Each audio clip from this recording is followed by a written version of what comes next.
ठीक है, थोड़ा सा आज ज्यादा टाइम हो गया।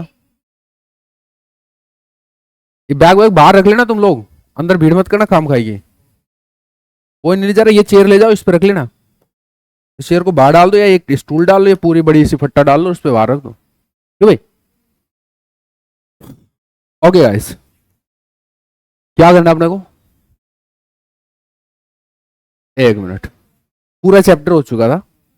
चैप्टर का एंड इस बात पे हुआ था कि hydrogen fine structure, hydrogen fine structure बोल दो या फाइन स्ट्रक्चर, एक्सप्लेन नहीं हो पाई थी। फाइन स्ट्रक्चर एक्सप्लेन नहीं हो पाई थी। ओके, तो नेक्स्ट टारगेट या नेक्स्ट बात क्या होनी चाहिए भाई, फाइन स्ट्रक्चर फाइनली फिर कैसे एक्सप्लेन हुआ। वो जो 5 लाइन आ रही थी, श्रोडिंगर सॉरी सोमरफेल्ड ने तो 3 ही लेके आया, ठीक है, तो 5 लाइन कैसे आएंगी, ठीक है। तो थोड़ा सा मैं बताता हूं कि 5 लाइन कैसे आएंगे। अब अगर बात की जाए तो सोमरफेल्ड का जो रिलेटिविस्टिक करेक्शन था उससे 3 लाइन आ रही थी, जो मैक्सिमाज के बीच में डिस्टेंस थी, हालांकि मैक्सिमा थोड़े से रिवर्ट हो गए थे इंटेंसिटी में, बट उनके बीच जो डिस्टेंस थी वो खतरनाक फीचर आया था, एग्जैक्टली सेम आया था 0.329, एग्जैक्टली सेम आया था। तो अब अगर मुझे एक्सप्लेन करना है या उस टाइम के दौर के साइंटिस्ट को करना है, तो इस चीज से दूर नहीं भागना चाहिए, इसको कहीं ना कहीं रखना तो चाहिए, कुछ इसमें एड ऑन हो सकता है, हाँ या ना, ऐसा लग रहा है, बिल्कुल सही बात है, कुछ एड ऑन किया जा सकता है इसमें। और फिर क्वांटम मैकेनिक्स डेवलप हो गई थी 1925 में, उस दौर की समस्या है ये। तो लोगों ने क्या दिमाग लगाया कि एक तो लगाओ क्वांटम मैकेनिकल रिलेटिविस्टिक करेक्शन, उसकी क्या दिक्कत थी, उसने कौन सा लगाया था, क्लासिकल रिलेटिविस्टिक करेक्शन लगाया था। तो एक तो क्वांटम मैकेनिकल रिलेटिविस्टिक करेक्शन लगाओ, बट रिलेटिविस्टिक करेक्शन को रखो वहां पे, ठीक है, प्लस स्पिन ऑर्बिट इंटरेक्शन, ये दो अगर आप कंसिडर करते हो, 2 टर्म एडिशनली वहां पे, मतलब जो ओरिजिनल हैमिल्टोनियन है उसके अंदर डालते हो, ओरिजिनल हैमिल्टोनियन मतलब जो ओरिजिनल एनर्जी लेवल है उसमें 2 करेक्शन टर्म डालते हो, 2 परटर्बेशन टर्म को कंसिडर करते हो, ठीक है। तो मैं ऐसे बोल सकता हूं, अगर हैमिल्टन लिखना हो सिस्टम का तो H0 जो पहले था और प्लस में 2 correction term as a perturbation. Quantum के परस्पेक्टिव से बात कर रहा हूं इसलिए मुझे हैमिल्टोनियन बोलना पड़ रहा है, बात समझ में आ रही है। क्वांटम में जो भी थोड़ी एडिशनल टर्म होती है उनको एज ए परटर्बेशन हम ट्रीट करते हैं, परटर्बेशन मतलब एक चिन्नी सी छोटी सी करेक्शन टर्म, क्लियर है, ठीक है, माइनर सा डिस्टर्बेंस, परटर्बेशन का मतलब ये होता है, ठीक है।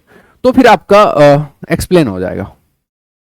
तो अब 2 कंसेप्ट पे बात हुई है, एक तो क्वांटम मैकेनिकल रिलेटिविस्टिक करेक्शन और दूसरा स्पिन ऑर्बिट इंटरेक्शन।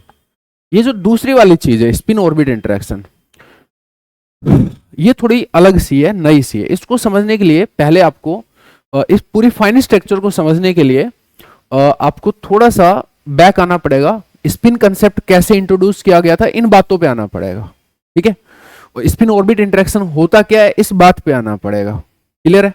तो फिर अभी अपने एक चैप्टर कर रहे हैं जो कि प्री रिक्विजिट है for the fine structure, for the explanation of fine structure, बात समझ में आई। तो चैप्टर का नाम तो एक्चुअली अपने को ऐसा रखना चाहिए, prerequisite, prerequisite to explain, to explanation या for explanation, prerequisite for explanation of fine structure. Chapter का नाम ये होना चाहिए, सीरियसली बोलूं तो, ठीक है। हालांकि मैं बोलूंगा कि इस चैप्टर का नाम वैसे बुक्स वगैरह में क्या लिखा होता है, बुक्स वगैरह में लिखा होता है जो जो टॉपिक इसमें डिस्कस होते हैं उनके नाम से इसका नाम लिखा होता है। तो अपन तो ऐसे ही कर लेते हैं, टॉपिक नीचे डाल लेते हैं, ठीक है। तो चलिए बेटा टॉपिक में डाल लेता हूं एक बार के लिए। तो सबसे पहला टॉपिक, या फिर मैं शुरू ही कर देता हूं, टॉपिक वाइज चलते रहेंगे, इंडेक्स वगैरह तो बनते रहते हैं, चले। चलिए सबसे पहला टॉपिक है, तो कुल मिला के इस चैप्टर का अगर मैं हिंदी में बात करूं तो एंडापट्टी नाम है इसका। एंडापट्टी मतलब उल्टी सीधी चीजें जो थोड़ा आगे बढ़ने के लिए हमको चाहिए, वंस अगेन बेसिक्स, ठीक है। चलिए तो पहला टॉपिक है, यहां पे पहला टॉपिक है orbital magnetic dipole movement, orbital magnetic dipole movement, orbital magnetic dipole movement, ठीक है, थोड़ी सी बात करता हूं बेटा आपके साथ में। सबसे पहले थोड़ी सी बात करता हूं कि मैग्नेटिक डायपोल मूवमेंट मतलब क्या। जैसे इलेक्ट्रिक डायपोल मूवमेंट होता है एक इलेक्ट्रिक डायपोल का, ऐसे मैग्नेटिक डायपोल मूवमेंट होता है एक मैग्नेटिक डायपोल का। पर फिर क्वेश्चन आता है कि सर मैग्नेटिक डायपोल क्या होता है। अब जिन्हें नहीं पढ़ा है उनके लिए तो थोड़ी इजी सी चीज है, जिन्हें नहीं पढ़ा उनके लिए मैं थोड़ा सा यहाँ पे मतलब पहले बताता हूँ फिर लिखवा दूंगा। मैग्नेटिक डायपोल होता है बेटा एक लूप, एक स्टडी करंट लूप। मैंने दो बातें बोली है, एक करंट लूप बोल दो या एक स्टडी करंट लूप बोल दो एक बार के लिए। स्टडी करंट लूप, लूप का शेप कुछ भी हो सकता है, एक करंट लूप होता है आपके लिए तो। और थोड़ा सा और रिफाइन करूं तो small current loop, actual definition ये है वेरी स्मॉल करंट लूप। और अगर आइडियल डायपोल की बात करूं तो करंट इस लूप में इनफाइनाइट होना चाहिए और जो इसका साइज है यानी कि रेडियस है वो टेंस टू 0 होना चाहिए। ये है एक आइडियल मैग्नेटिक डायपोल की डेफिनेशन। बट अगर आपको वैसे थोड़ा बोलना हो तो फिर अपन क्या बोले कि very high amount of current हो, लूप सर्कुलर हो जरूरी नहीं है, कुछ भी हो सकता है, ठीक है। तो very high amount of current हो, वो जो डायमेंशन है लूप की, अगर ये मैंने रेक्टेंगल काइंड ऑफ बना दिया होगा तो ये जो डायमेंशन है ए और B that should be very small, very very small tending to 0। बहुत छोटे से लूप में बहुत हाई करंट हो तो आप इसको मैग्नेटिक डायपोल बोलेंगे, ठीक है। तो magnetic dipole movement, magnetic dipole का एक मूवमेंट डिफाइन करते हैं अपन, कैसे डिफाइन करते हैं उस पर भी आएंगे। उससे पहले थोड़ा सा मैग्नेटिक डायपोल पे बात करते हैं कि मैग्नेटिक डायपोल क्या होता है। बेटा क्या बताया मैंने, वेरी हाई करंट, एक मिनट रुकना, very small current loop, very small current loop, very small current loop having huge current, बहुत ज्यादा करंट, ये है आपका डायपोल। लाइक अभी आप अगर बना देंगे आइडियल क्या होगा, आइडियल सिचुएशन क्या रहेंगे, आइडियल सिचुएशन है आपकी, ideal situation I mean perfect magnetic dipole, ideal magnetic dipole, ठीक है। उसमें क्या रहेगा, ए और बी यानी कि dimensions will be tending to 0 and the I will be tending to infinity such that the product of these things like I A B finite, such that कि ये जो प्रोडक्ट है आई ए बी वो finite हो। अब loop कैसा भी हो सकता है, लूप कैसा भी हो सकता है, आपका ऐसा हो सकता है, ठीक है, आर और यहाँ पे करंट आई हो सकता है, करंट का डायरेक्शन भी उल्टा पुल्टा कैसे भी हो सकता है, ठीक है। तो मैग्नेटिक डायपोल इसको बोलते हैं। जैसे ये मैंने कौन सी वाली डेफिनेशन दी है, ये वाली डेफिनेशन दी है। जैसे इलेक्ट्रिक डायपोल ऐसे होता है ना आपका प्लस क्यू माइनस क्यू, इस तरीके से आपका डायपोल होता है, ऐसी वाली डेफिनेशन दी है। हालांकि इलेक्ट्रिक डायपोल इससे आगे भी कहानी है, कोई भी चार्ज कॉन्फ़िगरेशन है वो भी एक इलेक्ट्रिक डायपोल हो सकता है। अगर इसका टोटल चार्ज 0 हो और जो लीडिंग टर्म है मैग्नेटिक डायपोल ही हो, डायपोल टर्म लीडिंग हो, पोटेंशियल का जब अभी यह पता नहीं समझ आएगा नहीं आएगा, फारअवे जो पोटेंशियल पे बात करते हैं तो लीडिंग टर्म पोटेंशियल में अगर इलेक्ट्रिक डायपोल टर्म होती है तो हम बोलते हैं कि कॉन्फ़िगरेशन डायपोल की तरह बिहेव कर रही है। अभी ज्यादा नहीं समझ में आएगा, जिन्हें पढ़ा उनको पहले से ही समझ में आ रखा है। तो आप थोड़ा सा उठिए किससे कि यही डायपोल होता है, ऐसा नहीं है। अगर जिनका पढ़ा हुआ नहीं है, एक कोई भी charge configuration as a dipole behave कर सकती है। आप बस थोड़ा सा अपने आप को बदलने की कोशिश करिए, इतनी सी बात।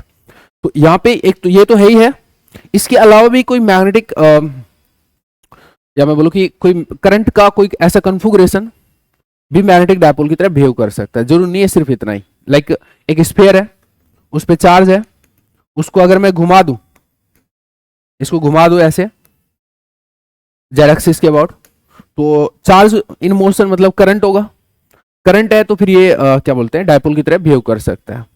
आप सोचे भी तो ये छोटे छोटे लूप बन जाएंगे, इस तरीके से लूप बन जाएंगे, एक सर्किल लूप बन रहे, ऐसे घुमाया तो आया समझ में।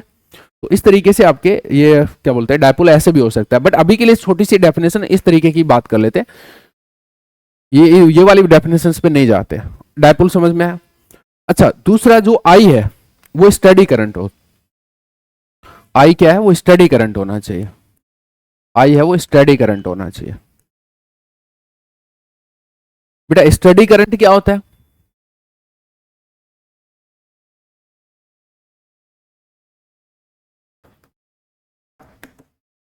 स्टडी करंट क्या होता है? स्टडी का मतलब होता है ऐसी चीज जो टाइम के साथ ना बदले, ऐसी चीज जो टाइम के साथ ना बदले। मेरा कहना यह है कि स्टडी करंट की बात कर रहे हो तो कहीं पे करंट होगा, लेट इस वायर में करंट है, ठीक है।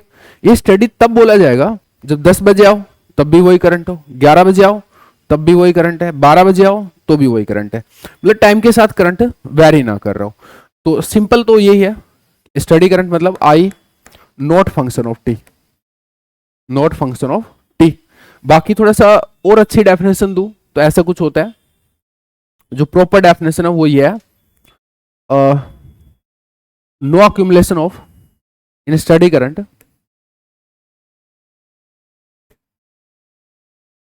No accumulation of charge occurs along the current flow।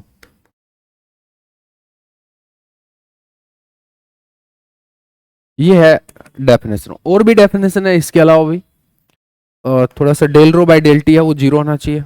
Mathematically अपन इस चीज को ऐसे बोलते हैं कि चार्ज डेंसिटी और टाइम के साथ चेंज नहीं होनी चाहिए। और थोड़ा मैथमेटिकली ऐसे भी बोलते हैं कि डाइवर्जेंस ऑफ जे है वो जीरो होना चाहिए। तीसरा आपको मैंने बता दिया था कि आई है वो फंक्शन ऑफ टी नहीं होना चाहिए। मैथमेटिकली आप इस चीज को ऐसे बोलते हैं।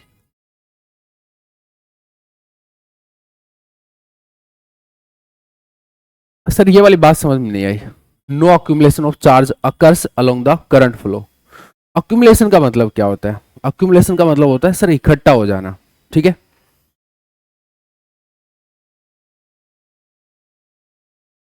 क्या कह रहे हो? अच्छा सेंट्रल फोर्स कहाँ से है ये देखना है आपको, ओके। सेंट्रल फोर्स का अंदाजा नहीं लग रहा। ये कौन सा लेक्चर है?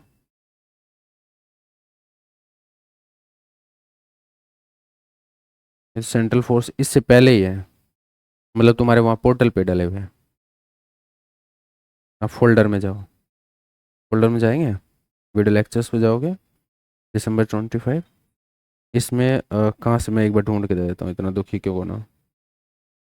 मिलेगा तेरे को 38 के आसपास। इस बार लिखे नहीं अपन ने, बाकी लिखते हैं अपन। एक मिनट रुक जाओ।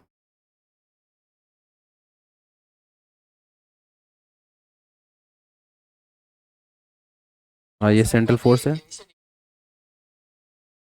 नहीं यही है 3080। मैं पढ़ा हूँ, मेरे कार्यक्रम मुझे ही नहीं पता तो फिर कैसे मजा आएगा।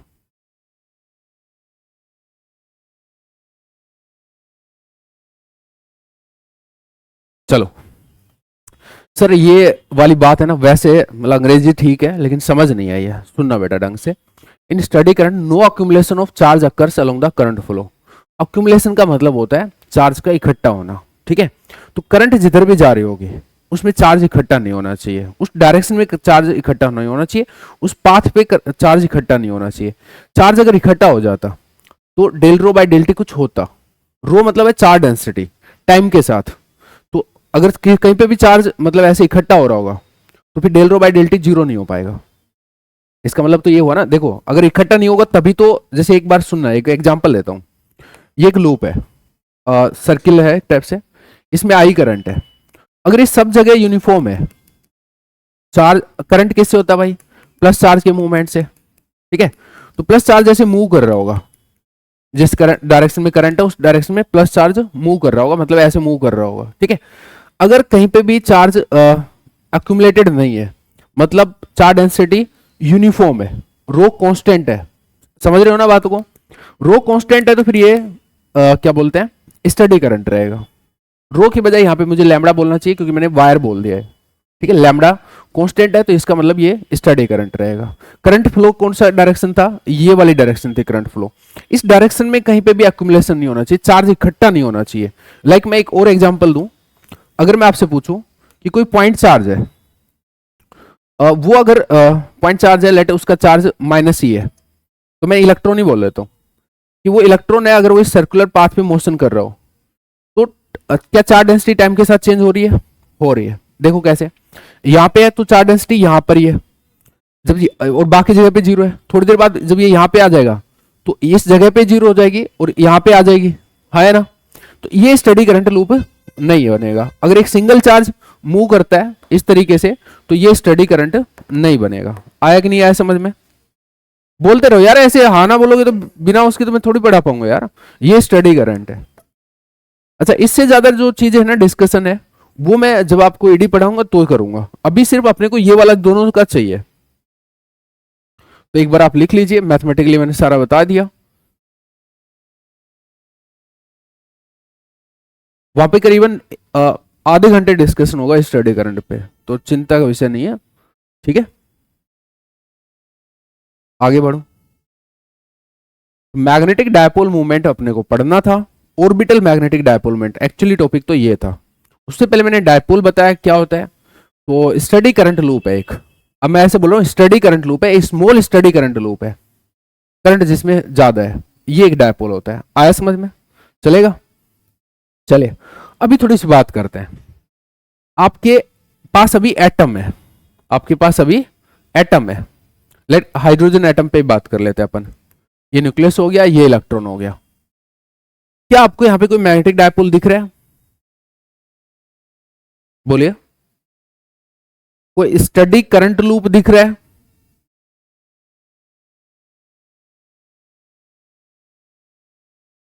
कोई स्टडी करंट लूप दिख रहा है?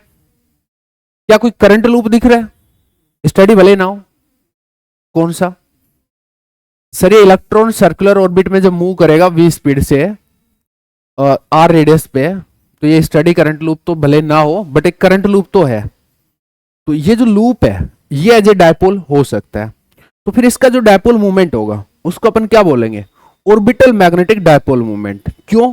अरे सर ये orbital motion of the electron की वजह से जो लूप बना है वो है इस वजह से। बेटा समझ में आया? ऑर्बिटल क्यों बोल रहे हैं? क्योंकि orbital motion of the electron, ये जो सर्कुलर मोशन ऑफ ऑर्बिट में जो मोशन है इलेक्ट्रॉन की, उसकी वजह से लूप बना है, इसलिए अपन ऑर्बिटल मैग्नेटिक डायपोल मूवमेंट बोलेंगे इसके डायपोल मूवमेंट को। चलो समझ में आया। लेकिन सर ये तो स्टडी करंट लूप ही नहीं है, तो डायपोल ही नहीं हुआ। बिल्कुल सही बात है। तो इन प्रिंसिपल ये डायपोल नहीं है। ये जो सर्कुलर ऑर्बिट है या ऑर्बिटल मोशन ऑफ इलेक्ट्रॉन है उसकी वजह से डायपोल नहीं बनता इन प्रिंसिपल। बट मेरी बात सुनना, let a n equal to 1 का केस हो, ठीक है? तो can you guys please tell me the speed? Sir 2.18 into 10 power 6 metre per second. Can you guys please tell me this r also? Sir 0.53 angstrom या 529 angstrom, ठीक है? Can you guys feel the this radius? Can you guys feel this radius? Sir बहुत छोटा सा, बहुत छोटा। ये sir ये जो बड़ा सा बना रखा ना, मजा नहीं आ रहा। आप थोड़ा सा ऐसे बनाइए, न्यूक्लियस तो ऐसे और ये ऐसे। हालांकि मैं सच बताऊं तो इतना भी नहीं है, और भी छोटा है ये। एंगस्ट्रम तो अपन देख भी नहीं पाएंगे, है ना? माइक्रो ही नहीं दिखे अपने को सेंटीमीटर दिखते हैं, मिलीमीटर दिखते हैं, है ना? तो ये बहुत छोटा सा है, बहुत छोटा सा है, ठीक है? अच्छा, v क्या थोड़ी स्पीड है या खतरनाक स्पीड है? अब बताया था कल 2148 वाला ऐसे कुछ 2180 किलोमीटर पर सेकेंड, 2180 किलोमीटर पर सेकेंड से इलेक्ट्रॉन यहाँ पे भाग रहा है, ठीक है? अब मैं थोड़ा सा बात करता हूँ। पंखा सबने देखा है रूम वगैरह में, चलता भी सबने देखा है। अगर उसकी एक पंखड़ी पे अपन कुछ चिपका दे, टेप लगा दे या कोई मार्किंग कर दे, कोई पेंट वेंट कर दे, और जो उसको घुमाते हैं चौथे गियर में, तो वो तुमको ऐसे लगता है कि पूरा एक सर्किल, रेड सर्किल बन रहा है। लेट रेड टेप लगाई हो अपन ने, एक पूरा रेड सर्किल से बनता है। देखा है, फील किया है सबने, ठीक है? रेड सर्किल से बनता है। कितने स्पीड से भाग रहा है वो? इतनी से भाग रहा है क्या? बहुत बहुत बहुत बहुत बहुत बहुत कम, है ना? इसके कंपैरिजन में बिल्कुल सही बात। इतनी स्पीड से अगर इलेक्ट्रॉन भागेगा और इतने छोटे से लूप में, उसका तो फिर भी पंखे का तो इतना बड़ा होता है लूप, है ना? इसका तो बहुत चुन्ना सा, बहुत चिन्ना सा। इसकी ये जो करेक्टरिस्टिक है ना कि ये बहुत चिन्ना सा है और इसमें जो इलेक्ट्रॉन भाग रहा है उसकी स्पीड काफी खतरनाक है। उसकी वजह से आपको ये जो चार्ज है, जो कि होना तो इंस्टेंटेनियसली यहीं पे होना चाहिए minus he, but you guys can feel it like कि सब जगह है। आना बोलिए, ये आपको ऐसा दिखेगा कि सब जगह है, इसकी ज्यादा स्पीड की वजह से और ऑर्बिट का रेडियस छोटा होने की वजह से आपको ऐसा दिखेगा कि ये सब जगह यूनिफॉर्मली डिस्ट्रीब्यूटेड है। जैसे आपको वो रेड जो पर्ची लगाते हैं वो सब जगह दिखती है, और वो तो चौथे गियर में डालते ही सीधे दिख जाती है, तीसरे में दिख जाती है कई बार तो, हाँ है ना। तो ये तो फिर मानने में कोई बुराई नहीं है। सो टेक्निकली इन प्रिंसिपल तो ये magnetic dipole movement magnetic dipole नहीं था, but we can assume it like a magnetic dipole and there is no issue. Assumption okay है, चल जाएगा, हाँ बोलते रहिए। अच्छा, डायपोल के लिए थोड़ी कंडीशंस चाहिए थी। एक परफेक्ट डायपोल जैसा इवन बिल्कुल छोटा सा रेडियस होना चाहिए, आई करंट होना चाहिए, है या नहीं है? चलिए, तो आप थोड़ा सा डालिए, ये वाली बात डालिए और फिर मैं नीचे लिखता हूं कि आपको एक्चुअली ऐसा दिखेगा। ये न्यूक्लियस यहां पे बेटा, आपको ऐसा दिखेगा। थोड़ा बड़ा ही बनाना पड़ेगा, अपने पास जगह नहीं है, मतलब छोटा बना के तो मजा नहीं आएगा।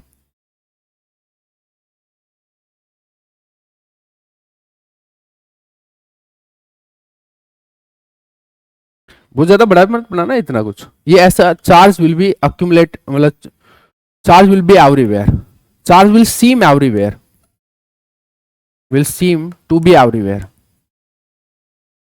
To be everywhere on parameter.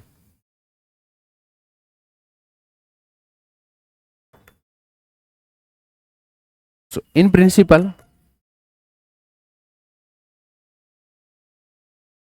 orbit is not a magnetic dipole,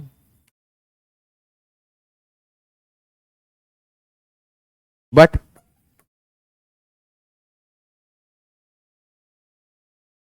we can assume, we can approximate, क्या लिखो इसको, but we can approximate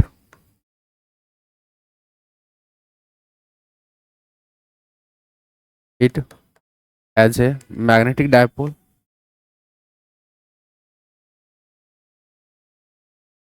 due to very small radius and high velocity.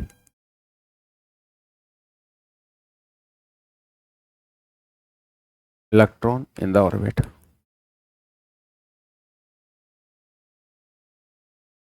इसको अज्यूम किया जा सकता है, अप्रोक्सीमेट किया जा सकता, we can approximate it as a magnetic dipole, steady current loop बोला जा सकता है, इसको अप्रोक्सीमेट स्टडी करंट लूप बोला जा सकता है।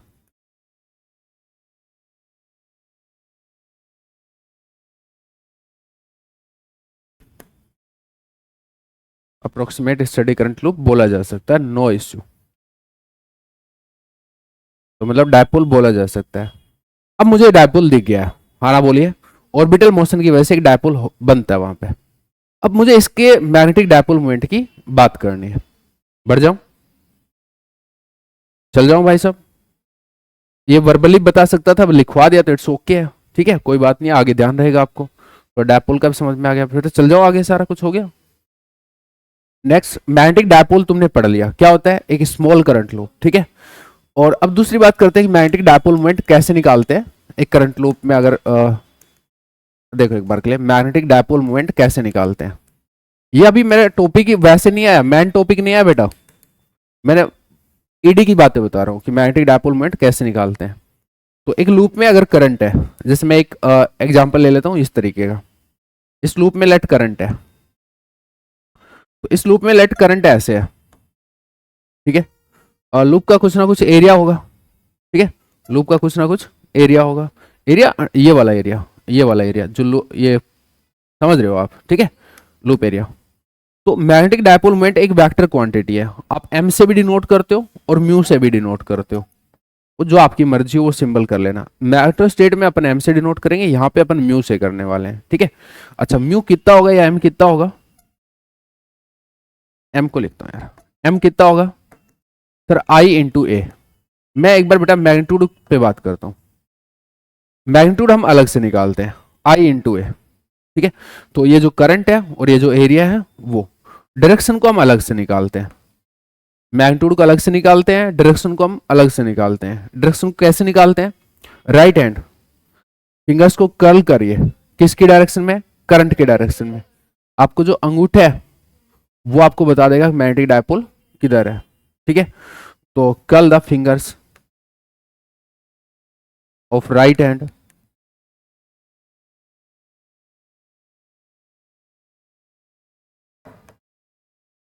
in the direction of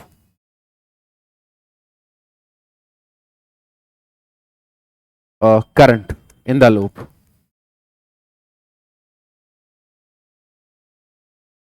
Thumb will point, your thumb will point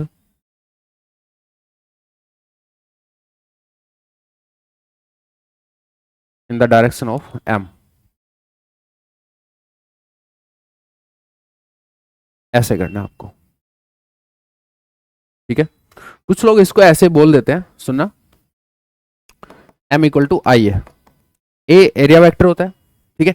एक फ्लैट सरफेस का एरिया, बेटा एरिया क्या होता है? फ्लैट सरफेस के परपेंडिकुलर होता है। तो परपेंडिकुलर तो बाहर भी आता है और इनटू भी जाएगा, डाउनवर्ड भी रहेगा और अपवर्ड ऐसे भी आएगा, अपवर्ड डाउनवर्ड ना बोलने के बजाय, ठीक है।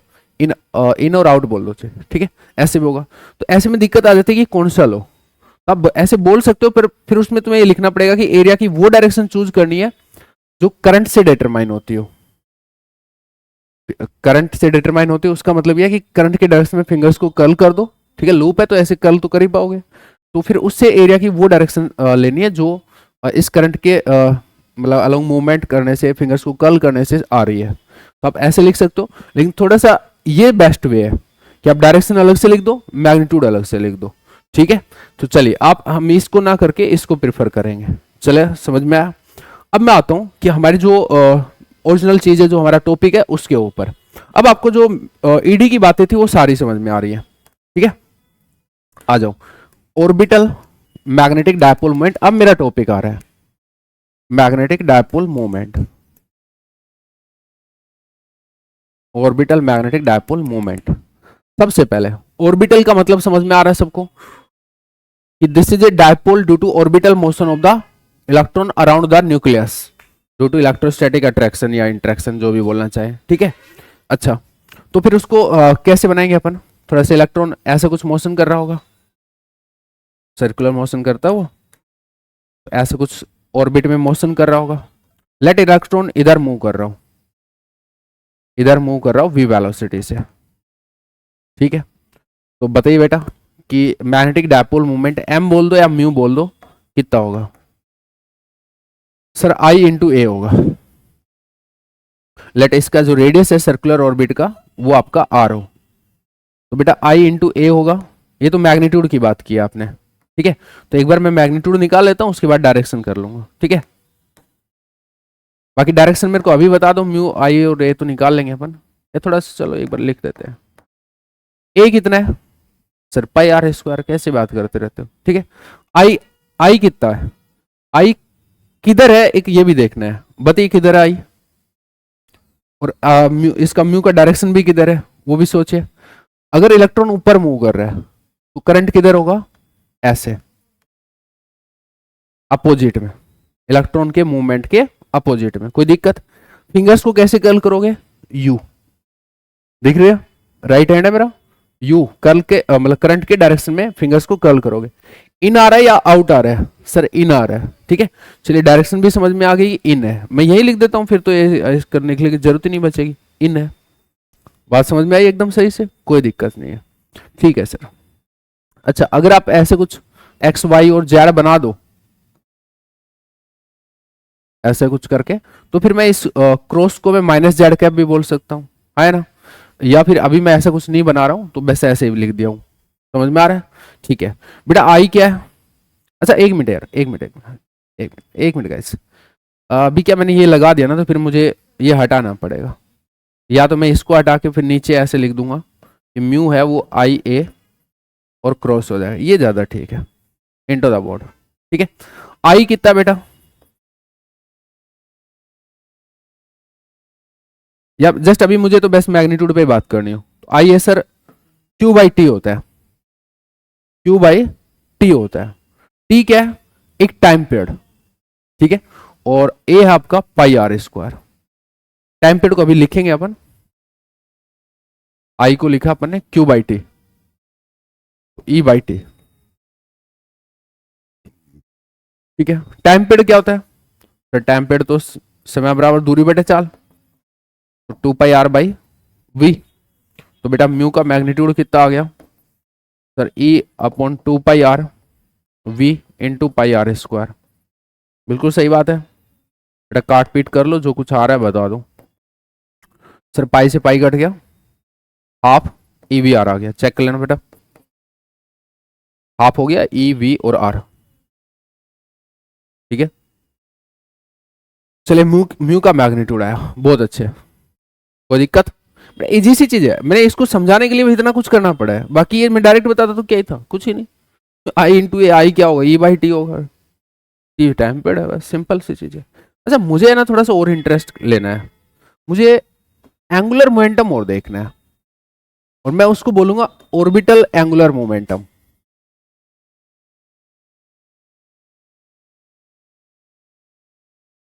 ऑर्बिटल एंगुलर मोमेंटम, सर इतनी बात सबको पता है कि एल है वो क्या होता है आपका, आर क्रॉस पी होता है, ठीक है। अच्छा एल की डायरेक्शन एक तो यहाँ पे अगर मतलब इनमें डाल दोगे, डेटा डाल दोगे तो वैसे ही आ जाएगी, ऑटोमेटिक आ जाएगी। बाकी वैसे भी तुम्हें थोड़ा सा एल की डायरेक्शन निकालनी आनी चाहिए, कैसे निकालते हैं सुनिएगा। एल की डायरेक्शन पे अगर बात करो, सिंपल एल की डायरेक्शन पे बात करूं तो जैसे पार्टिकल ऐसे लूप में मूव कर रहा हो, ठीक है, पार्टिकल ऐसे मूव कर रहा हो, मान लो कि इधर ये ऐसे मूव कर रहा है, ठीक है, ऐसे जाएगा, तो फिंगर्स कर्ल कर दो, मूवमेंट कह लो, फिंगर्स को कर्ल कर दो, राइट हैंड की मूवमेंट कह लो, आपका अंगूठा है वो एल दे देगा। तो एक तो अपन डायरेक्ट भी मतलब यहाँ से भी ला सकते हैं, और दूसरा अपन ऐसे भी कर सकते हैं, और करके लिखना चाहिए मुझे कि एल का सिर्फ डायरेक्शन ऑफ एल की बात करनी हो, मतलब अल्टरनेटिवली आपको ये पता होना चाहिए, ठीक है। कैसे लिख दो इसको, ठीक है, अगर इस तरीके से पार्टिकल मूव कर रहा हो तो curl the fingers of right hand in the direction of movement of the particle.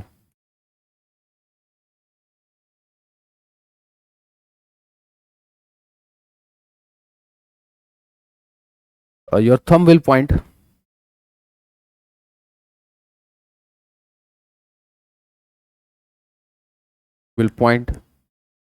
in the direction of L.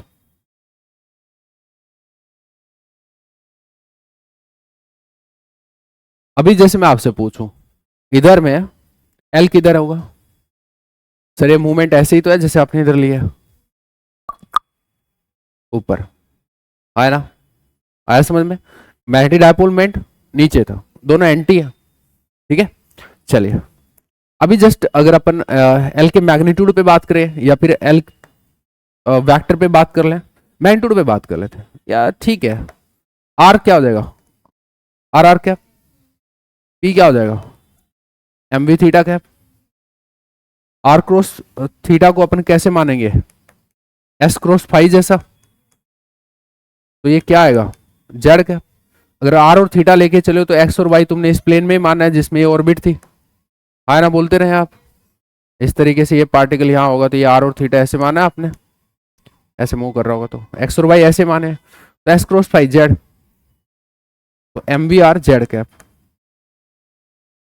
Since मैं अभी जेड कैप वगैरह ऐसी बात नहीं करना चाहता हूं आपके साथ में, तो आप ऐसे भी लिख सकते हो कि एम वी आर ऊपर की साइड, अगर आप ये सब नहीं चाहते हो तो बात आपको सब तरीके से समझ में आनी चाहिए। आप मैग्नीट्यूड वैसे लिख लेते, एम वी आर होगा, वो समझ में आ ही रहा है, और डायरेक्शन ऊपर की साइड होगी। क्लियर है बेटा, कोई दिक्कत नहीं है किसी भी टाइप की, ठीक है। चलिए मुझे थोड़ा सा अभी मैग्नीट्यूड में इंटरेस्ट है कि मैग्नीट्यूड क्या होगा, अब वो तो वैसे ही पूछ लेते हमसे, एम वी आर होगा, ठीक है, कोई बात नहीं बेटा। दो चीज हो गई आपकी, ऑर्बिटल एंगुलर मोमेंटम हो गया, ऑर्बिटल मोशन की वजह से एंगुलर मोमेंटम, एक ऑर्बिटल मैग्नेटिक डायपोल मोमेंट होगा, किसी में कोई दिक्कत नहीं, बड़े चिन्ह चिन्ह इजी इजी सी चीज है, ठीक है। तीसरी चीज करता हूं मैं, वैसे टॉपिक के लिए मेरे जगह छोड़ के रखना, ठीक है, वैसे ही कर रहा हूं मैं, म्यू और एल का रेशियो क्या होगा, मैग्नीट्यूड का रेशियो। टॉपिक के लिए जगह छोड़ के रखना मेरे, ठीक है। म्यू और एल के मैग्नीट्यूड का रेशियो क्या होगा। सर ऊपर वाली चीज थी हाफ ईवीआर, नीचे वाली चीज है सर एमवीआर। बेटा वी से वी कट जाएगा, आर से आर कट जाएगा, ई बाई टू एम आ गया, आया ना। बेटा ये म्यू और एल के रेशियो को गैरोमैग्नेटिक रेशियो बोलते हैं। इस पे लगातार क्वेश्चन पूछे जा रहे हैं तुमसे, ईडी में क्वेश्चन पूछे जाते हैं इस पे। वहां पे मतलब ये चीज ऐसे ही पूछी जाती है, म्यू और एल का रेशियो पूछा जाता है, ठीक है। आप है ना मेरी एक ट्रिक की तरह बात याद रखो, कभी जो भी पूछे क्यू बाई टू एम बोल देना, वहां चार्ज दिया होगा क्यू, ठीक है, क्यू बाई टू एम। याद रखो 5 नंबर में पूछा था दिसंबर 2024 में, और दिसंबर 23 में भी, अब 22 में ऐसे भी पूछा हुआ है। 5 नंबर का क्यू बाई टू एम आएगा आपका हमेशा। हालांकि जब मैं ईडी पढ़ाऊंगा तो वो प्रूव करेंगे, अपन बातें भी करेंगे बहुत सारी वहां पे, और बहुत सारी चीजों के लिए उसको निकालेंगे भी, बट एक बार के लिए याद रख लो इसको, ठीक है। इसका स्पेशल नाम है, इस रेशियो को अपन बोलते हैं गायरोमैग्नेटिक रेशियो। इस रेशियो को हम क्या बोलते हैं, गायरोमैग्नेटिक रेशियो। अब इसको कोई और कुछ प्रोनाउंस करता होगा तो वो उसकी अपनी समस्या, भाई मुझे तो देखो तुम्हें पता ही है, गायरोमैग्नेटिक ही बोलते हो। नहीं, कुछ एक बच्चों को मैंने सुना जायरो मैग्नेटिक बोलते हैं, बहुत जायरो बोलते हो तुम लोग। तो फिर टॉपिक यही डाल दो यहाँ पे, क्या भाई। अब अपन तो देखो सीधी सी बात है, जी दिखता तो जी बोलते थे, तुम जो बोल रहे हो वो भी सही हो सकता है, अपने को नहीं पता इसके बारे में। सेल्फ स्टडी वालों की इतनी होता है, सही है कि नहीं है। जब क्लास की होते तो मास्टर का सुनते तब तो कुछ पता चलता। चल जाओ, ये तो ये जैसी चीज थी, इसमें क्या है, कुछ भी नहीं है ना। बस अब आपको आगे से पता होना चाहिए कि ये जो चीज का रेशियो है उसको हम ये बोलते हैं, ठीक है। हालांकि मैं आपको थोड़ी सी एक बात और बता दूं कि मैं भविष्य में ना इसको थोड़ा सा मॉडिफाई करूंगा। एक्चुअली मैं मॉडिफिकेशन अभी कर दूं तो आपको दिक्कत तो नहीं होनी चाहिए। एक्चुअली मैं यहाँ पे जीएल इंट्रोड्यूस कराऊंगा, लेकिन हाँ जीएल की वैल्यू 1 है। सर फिर तो करा दो, क्या दिक्कत है, फिर तो करा दो, क्या दिक्कत है, चलेगा बेटा, फिर कोई दिक्कत नहीं, ठीक है। सर ये जीएल है होता क्या, हालांकि 1 वैल्यू इतनी कोई दिक्कत नहीं है बेटा। जीएल होता है ऑर्बिटल लैंडेज जी फैक्टर, ऑर्बिटल लैंडेज जी फैक्टर। ऑर्बिटल मोशन के लिए इसकी वैल्यू 1 होती है, तो यहाँ पे इंसर्ट कराने से कोई दिक्कत नहीं है। मैं अब कहूंगा कि आप इस वाली चीज को याद रखिए, गैरोमैग्नेटिक रेशियो ये होता है, ठीक है। चलिए याद रखने की कोई जरूरत नहीं है, बॉक्स करने की कोई जरूरत नहीं, सीरियसली बोलो तो सब इजी सा स्टफ है, ठीक है।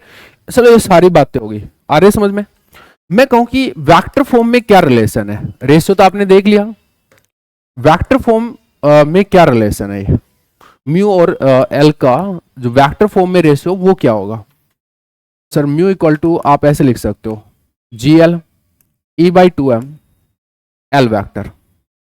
मैं बेटा उसको अभी एल वैक्टर कैपिटल एल ले रहा हूं उसको, म्यू, इसको भी आप एल बोल सकते हो, म्यू एल। ऑर्बिटल की वाइब आ जाए थोड़ी सी, एल से ऑर्बिटल की वाइब आ जाएगी, ठीक है। तो ऐसा कुछ होगा, लेकिन एक गलती कर रहे हो आप, म्यू और एल एक दूसरे के एंटी थे। वो किस वजह से, चार्ज माइनस ई की वजह से, इलेक्ट्रॉन का जो चार्ज था ना वो माइनस ई होने की वजह से आपके एक दूसरे के एंटी थे, ठीक है। तो फिर आपका यहाँ माइनस साइन आना चाहिए, अब सही है सर, आया ना। तो ये वेक्टर फॉर्म या वेक्टर फॉर्म का एक रिलेशन है, इसको आप ध्यान तो कुछ रखने की जरूरत नहीं है, थोड़ी देर बाद अपने आप ही याद हो जाएगा ये, ठीक है।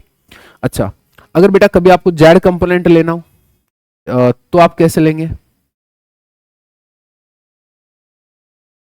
तो आप लेंगे mu L Z, sorry mu L Z equal to minus ji L E by two M, इसका एल जेड हो जाएगा इधर में। एक्स कंपोनेंट लेना हो तो इधर का एक्स तो उधर का एक्स, इधर का जेड तो उधर का जेड, इधर का वाई तो उधर का वाई, सिंपल सी चीज है, ठीक है। चलिए आगे बात करते हैं, नेक्स्ट टॉपिक पे बात करते हैं। हो गया, बस इतना ही चाहिए था अपने को, बढ़ जाओ। थोड़ा सा और चाहिएगा, थोड़ा भविष्य में चाहिएगा, आप कहें तो अभी कर सकता हूं मैं उस चीज को, हालांकि कर लेते हैं, ठीक है। एल है ना, उसका मैग्नीट्यूड क्या हो, मतलब इसका म्यू का अगर मैग्नीट्यूड पे बात हो तो क्या लिखे यहाँ पर sir, G L A by two M और एल का मैग्नीट्यूड माइनस हटा दिया बेटा मैंने, चलेगा सर। एल का जो मैग्नीट्यूड है क्वांटम मैकेनिक्स में बेटा ये होता है root L L plus one H cut, ठीक है। क्वांटम मैकेनिक्स में एल का मैग्नीट्यूड है root L L plus one H cut होता है। ये एक्चुअल में एल स्क्वायर होता है आपका, L L plus one H cut square. वहां से ये चीज निकाली है कि एल का मैग्नीट्यूड है वो ये होगा, ठीक है। एक ही लिखने की जरूरत थी, कोई भी एक लिख लो, नीचे वाला डाल दिया तो कोई बात नहीं। एल है वो आपका होता है orbital quantum number, orbital quantum number, या फिर आप इसको एजीमुथल क्वांटम नंबर भी बोलते हो कई बार।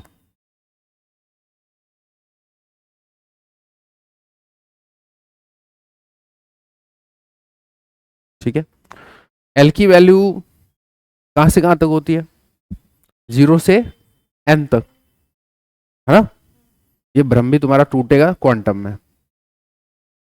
एल की वैल्यू 0 से n, n minus one, n minus one होती है, n होती है, n माइनस वन तक होती है ना भाई,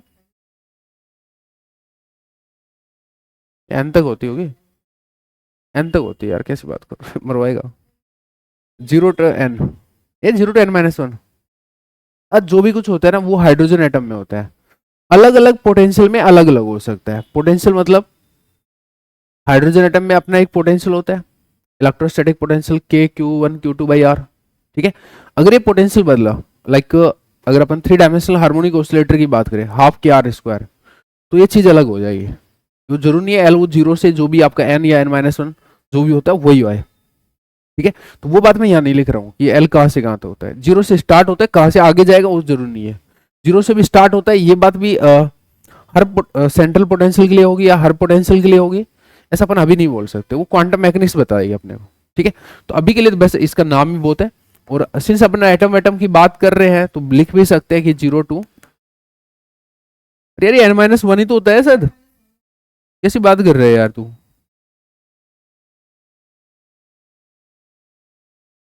ये अपना के ही तो है, के को क्या 1 से n तक कर दिया था, तो इसको 0 से कर रहे थे, इसको n माइनस वन तक लेके जाना पड़ेगा, ऐसे है। वो के कोई बदल के लिखा है इसको, ठीक है। अच्छा, और सुनिए, ये फिर किसके लिए है, एटम्स के लिए है। मतलब एटम्स के लिए मतलब है कि स्पेसिफिकली अगर मैं एक बार के लिए बोलूं, ये जो पोटेंशियल है K Q one Q two by R, इसके लिए है ये हमेशा नहीं होता, ध्यान रखना मेरी बात, ओके। और क्या बात करनी चाहिए मुझे, तो म्यू का मैग्नीट्यूड क्या हो जाएगा, अगर एल का मैग्नीट्यूड ये है तो म्यू का मैग्नीट्यूड क्या हो जाएगा सर, म्यू का मैग्नीट्यूड हो जाएगा, म्यू एल का मैग्नीट्यूड हो जाएगा G L E by two M root L L plus one H cut, ठीक है बेटा। फिर ये जो E H cut by two M होता है,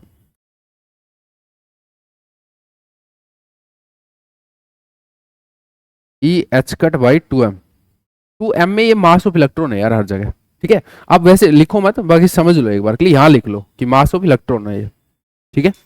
इसको हम बोलते हैं बोर मैग्नेटोन, म्यू बी से डिनोट करते हैं, नाम क्या है, बोर मैग्नेटोन।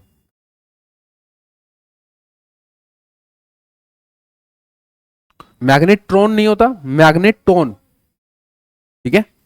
इसकी वैल्यू होती है, अच्छा मैं आपको एक बार बोलूं कि अगर मैं इसकी बात करूं, इसकी यूनिट की बात करूं, म्यू की यूनिट की बात करूं, मैग्नेटिक डायपोल मोमेंट की यूनिट की बात करूं, तो इसकी होती है एम्पियर मीटर स्क्वायर।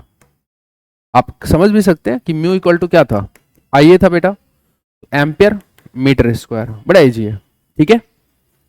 अच्छा, तो इसकी एक यूनिट और है, वो है बोर मैग्नेटोन।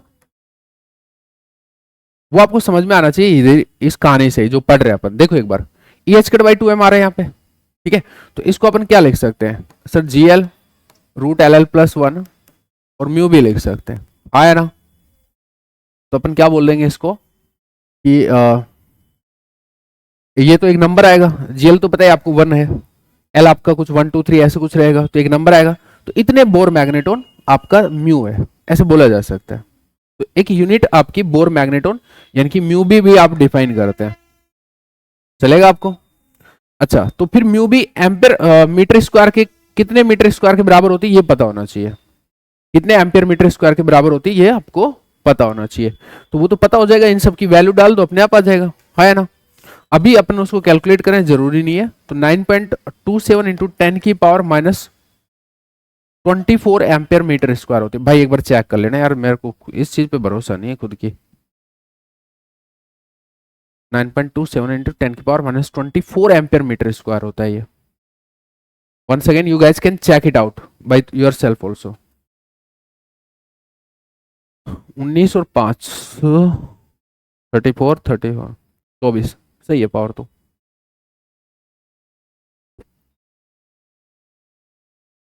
आ रहा है, सही है पावर, सही है, ये वैल्यू तो सही है। ई हो गया 10 पावर माइनस 19, एच कट हो गया 1.054, एच कट की वैल्यू याद है तुमको 1.054, ठीक है, इंटू 10 पावर माइनस 34, बाकी चीज तो डाल लोगे, ठीक है। आगे आओ, तो काफी कुछ सीख गए यहाँ पे, वेक्टर फॉर्म में रिलेशन समझ गए। एक बात तुमने ध्यान दी हो, वेक्टर फॉर्म में जब हम बेटा मैग्नीट्यूड ले रहे हैं, सुनिएगा, मैग्नीट्यूड ले रहे हैं तो माइनस को हटा दे रहे हैं, कि हम सोचते हैं कि मैग्नीट्यूड है वेक्टर का एक पॉजिटिव क्वांटिटी रखना है हमें, ठीक है। तो इस तरीके से आप मैग्नीट्यूड ले रहे हैं तो इस माइनस को खा जा रहे हैं, लेकिन हाँ जेड कंपोनेंट ले रहे हैं तो नहीं खा रहे हैं, जेड तो प्लस माइनस हो सकता है, magnitude should be positive vector का, क्योंकि वो लेंथ होता है। Is that clear too? कोई दिक्कत नहीं है सर, समझ में आ रहा है, माइनस खाए थे आपने उस टाइम, नोटिस भले ना किया हो, ठीक है, लेकिन यहाँ तो रहेगा वो। अच्छा एक बात और करते हैं कि जो म्यू एल जेड है उसमें यहाँ एल जेड आ रहा है, आपको पता है क्वांटम मैकेनिकली एल जेड भी क्वांटाइज्ड होता है, ये जो था ना ये इसका मतलब था क्वांटाइज्ड होना, ये एल वेक्टर भी क्वांटाइज्ड होता है, क्वांटाइज होता है मतलब होता है कि डिस्क्रीट वैल्यू लेगा, आपको पता है ना एल की जो वैल्यू हो सकती है 0 1 2 3, उसके हिसाब से यहाँ पे जो वैल्यू आएंगी सिर्फ वही वैल्यू है, उनके अलावा कोई और वैल्यू पॉसिबल नहीं है, तो डिस्क्रीट वैल्यू है, क्वांटाइज्ड है, ठीक है। तो एल और एल जेड दोनों ही क्वांटाइज्ड होते हैं, तो थोड़ा सा एक बार इसको और देख लेते हैं कि इसका क्या सीन होगा। From quantum mechanics L Z के ऊपर क्या कमेंट है भाई? सर एल जेड होता है आपका M L H cut, L Z होता है एम एल एच कट, ठीक है बेटा। एम एल कहां से कहां तक होता है? एम एल का नाम क्या है सबसे पहले? एम एल है sir magnetic quantum number, orbital magnetic quantum number या magnetic quantum number, magnetic quantum number, ठीक है। अच्छा इसके नाम के पीछे की मैं कहानी थोड़ा सा लेटर ऑन समझाऊंगा, मैग्नेटिक क्वांटम नंबर इसको क्यों बोलते हैं, जीमान इफेक्ट जब हम पढ़ेंगे तब आपको समझ में आ जाएगा ये, ठीक है। चलते हैं, और एम एल की जो वैल्यूज है वो आपकी होती है माइनस एल से प्लस एल तक इन इंटीग्रल स्टेप्स, इन इंटीग्रल स्टेप्स। इंटीग्रल स्टेप्स जैसी बात मैं कभी भी लिखूं उसका मतलब होता है कि एक एक के डिफरेंस पे, तो इसका मतलब ये हुई minus L plus 1 minus L plus 2 and ऐसे करते करते आप कहां पे पहुंच जाएंगे? प्लस एल तक। अगर ऐसे में देखो तो माइनस एल से प्लस एल, और हालांकि बेटा जीरो भी आएगा बीच में, ठीक है। तो जीरो क्यों आएगा बीच में, एक बात और सुनिए, एल है ना आपका, एल है वो 0 to n-1 था, ठीक है। एल आपका कभी भी हाफ इंटीजर नहीं होता, हमेशा इंटीजर ही होता है। उसके पीछे रीजन क्या है कि एन इंटीजर है, एन इंटीजर है आपका, मैं यहां लिखता हूं कि एन इंटीजर है, एन तो इंटीजर है ना 1 2 3, ठीक है। तो एल भी आपका इंटीजर ही रहेगा 0 1 2 3 ऐसे ही, हाफ इंटीजर कभी नहीं हो सकता, हाफ ऑफ ओड इंटीजर कभी नहीं हो सकता, मतलब हाफ 3/2 5/2 ऐसा कभी नहीं आएगा, 0 1 2 3 ऐसा कुछ ही होगा, ठीक है। तो ये भी इंटीजर ही होगा, इंपॉर्टेंट बात है वैसे, ठीक है। तो अभी जीरो आएगा बीच में, ये ऐसे करके जीरो आएगा बीच में, तो इस तरीके से माइनस एल से प्लस एल, तो एल उधर होगी जीरो के, एल इधर होगी, तो 2l + 1 वैल्यूज है, जीरो को भी कंसिडर करें तो अपन, ठीक है। ये जो टोटल 12+1 वैल्यूज है, तो ml की टोटल 12+1 वैल्यू होती है। ml की टोटल 12+1 वैल्यूज होती है। ठीक है बेटा, आगे बढ़ते हैं। ठीक है, तो फिर अभी मैं म्यूएल पे अगर बात करना चाहिए मुझे, मतलब म्यूएल के जेड कंपोनेंट पे बात करना हो, तो म्यूएल क्या था भाई आपका? म्यूएल था आपका -GL E/2m एल वेक्टर। अगर मुझे इधर जेड कंपोनेंट चाहिए तो सर उधर भी आप जेड कंपोनेंट ले लो। एल जेड वो क्वांटाइज होता है क्वांटम मैकेनिकली, तो उसको डाल दीजिए सर -GL E/2m, और बेटा ये हो गया ML H cut. Once again EH cut by 2me, इसको आप वापस से बोर मैग्नेटोन लिख सकते हो। अब चाहो तो इसको ऐसे भी एक्सप्रेस कर सकते हो, म्यू एल जेड। ठीक है, ml का आपको पता चल गया कहां से कहां होगा, -L से +L, 12+ वैल्यूज होती है इन टोटल। ठीक है, और एक और चीज है कि ml भी फिर इंटीजर ही रहेगा, वो भी ऐसे कुछ अलग चीज नहीं आएगी। ठीक है, ml भी आपका हमेशा इंटीजर ही रहेगा।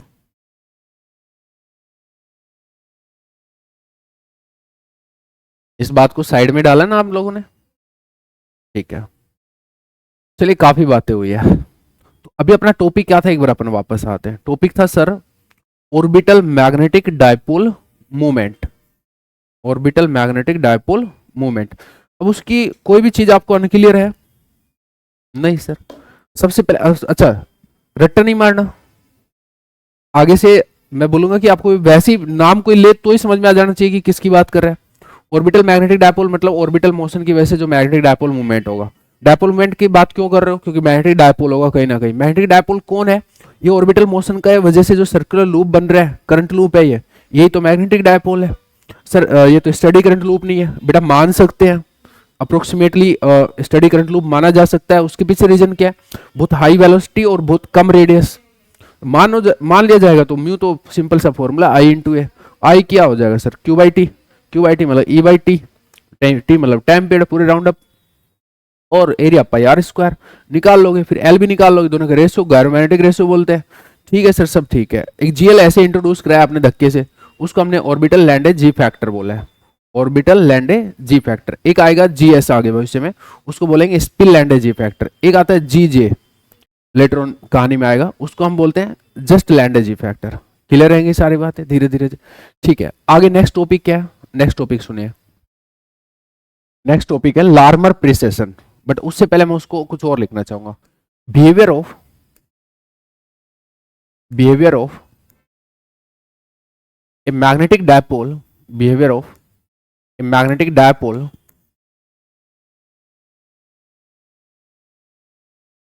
इन एक्सटर्नल मैग्नेटिक फील्ड। एक मिनट रुकना, एक्सटर्नल मैग्नेटिक फील्ड, हाँ चलेगा। हाँ, इन एक्सटर्नल मैग्नेटिक फील्ड, इन एक्सटर्नल मैग्नेटिक फील्ड। थोड़ा सा एक बार रुकना, एक्सटर्नल और यूनिफॉर्म मैग्नेटिक फील्ड,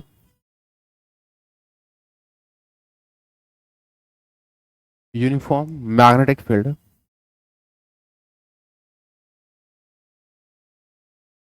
और वो भी स्पेशल है, पॉइंटिंग अलोंग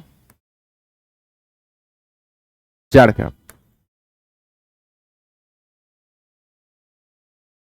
ये चीज, behaviour of a magnetic dipole in external uniform magnetic field pointing along Z cap. तो बेटा मैग्नेटिक डायपोल को हम एक्सपोज कर रहे हैं कहां पर? एक्सटर्नल मैग्नेटिक फील्ड में। और मैग्नेटिक फील्ड कैसा उसकी बातें हो चुकी है। ठीक है, स्पेशल लिया है अलोंग जेड कैप, और यूनिफॉर्म भी लिया है। ठीक है, तो मैं आऊंगा उस पर। इस टॉपिक का नाम एक और भी लिखते हैं हम, Larmor precision. Larmor precision, Larmor precision. ठीक है, वो थोड़ा आपको समझ में आएगा कि ऐसा क्यों है। वो बिहेवियर को देखने के बाद समझ में आएगा कि ऐसा टॉपिक का नाम क्यों है।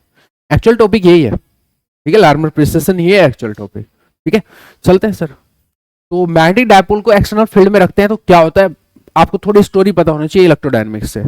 ठीक है, तो सर बता दो, अब तो पढ़ नहीं रखी हमने तो, ठीक है बता देंगे बेटा, कोई दिक्कत नहीं है। उससे पहले बी कैसा है एक बार थोड़ा उसकी बात कर लेते हैं। बी सर यहाँ पे है, यूनिफॉर्म है।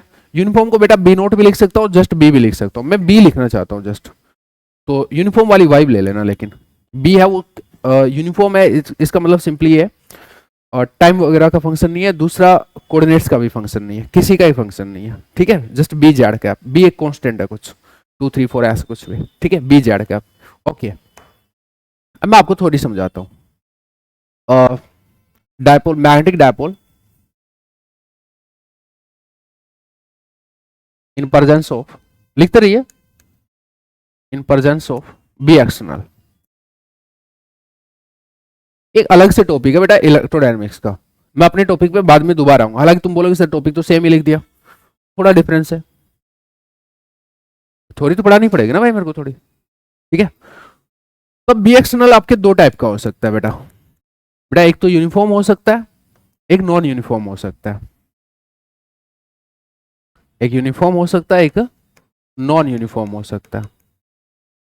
नॉन यूनिफॉर्म का मतलब सिंपली ये है कि आपका कोऑर्डिनेट्स का फंक्शन हो एक टाइप से। अभी यूनिफॉर्म नॉन यूनिफॉर्म में कोऑर्डिनेट्स की बात कर रहा हूं। ठीक है, तो ठीक है वो तो आप समझ ही जाओगे। तो एक बार तो यह कि आपने मैग्नेटिक फील्ड को डाला है और यूनिफॉर्म फील्ड में, एक बार नॉन यूनिफॉर्म फील्ड में डाला है। सुनिएगा, जब यूनिफॉर्म फील्ड में डालते हो तो सिर्फ टॉर्क लगता है, सिर्फ टॉर्क लगता है। और टॉर्क का फॉर्मूला होता है, टॉर्क को आप एन से भी डिनोट करते हो या फिर ऐसे टॉर्क से भी डिनोट करते हो। और टॉर्क का फॉर्मूला होता है एम क्रॉस बी या म्यू क्रॉस बी। आप एम से याद रखिए क्योंकि ईडी में आप एम पढ़ोगे, M cross B external.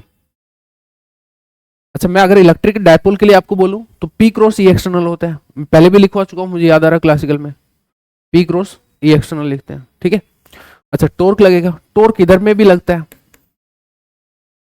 Torque इधर भी लगता है, और ये टॉर्क है आपका इधर भी M cross B, B external.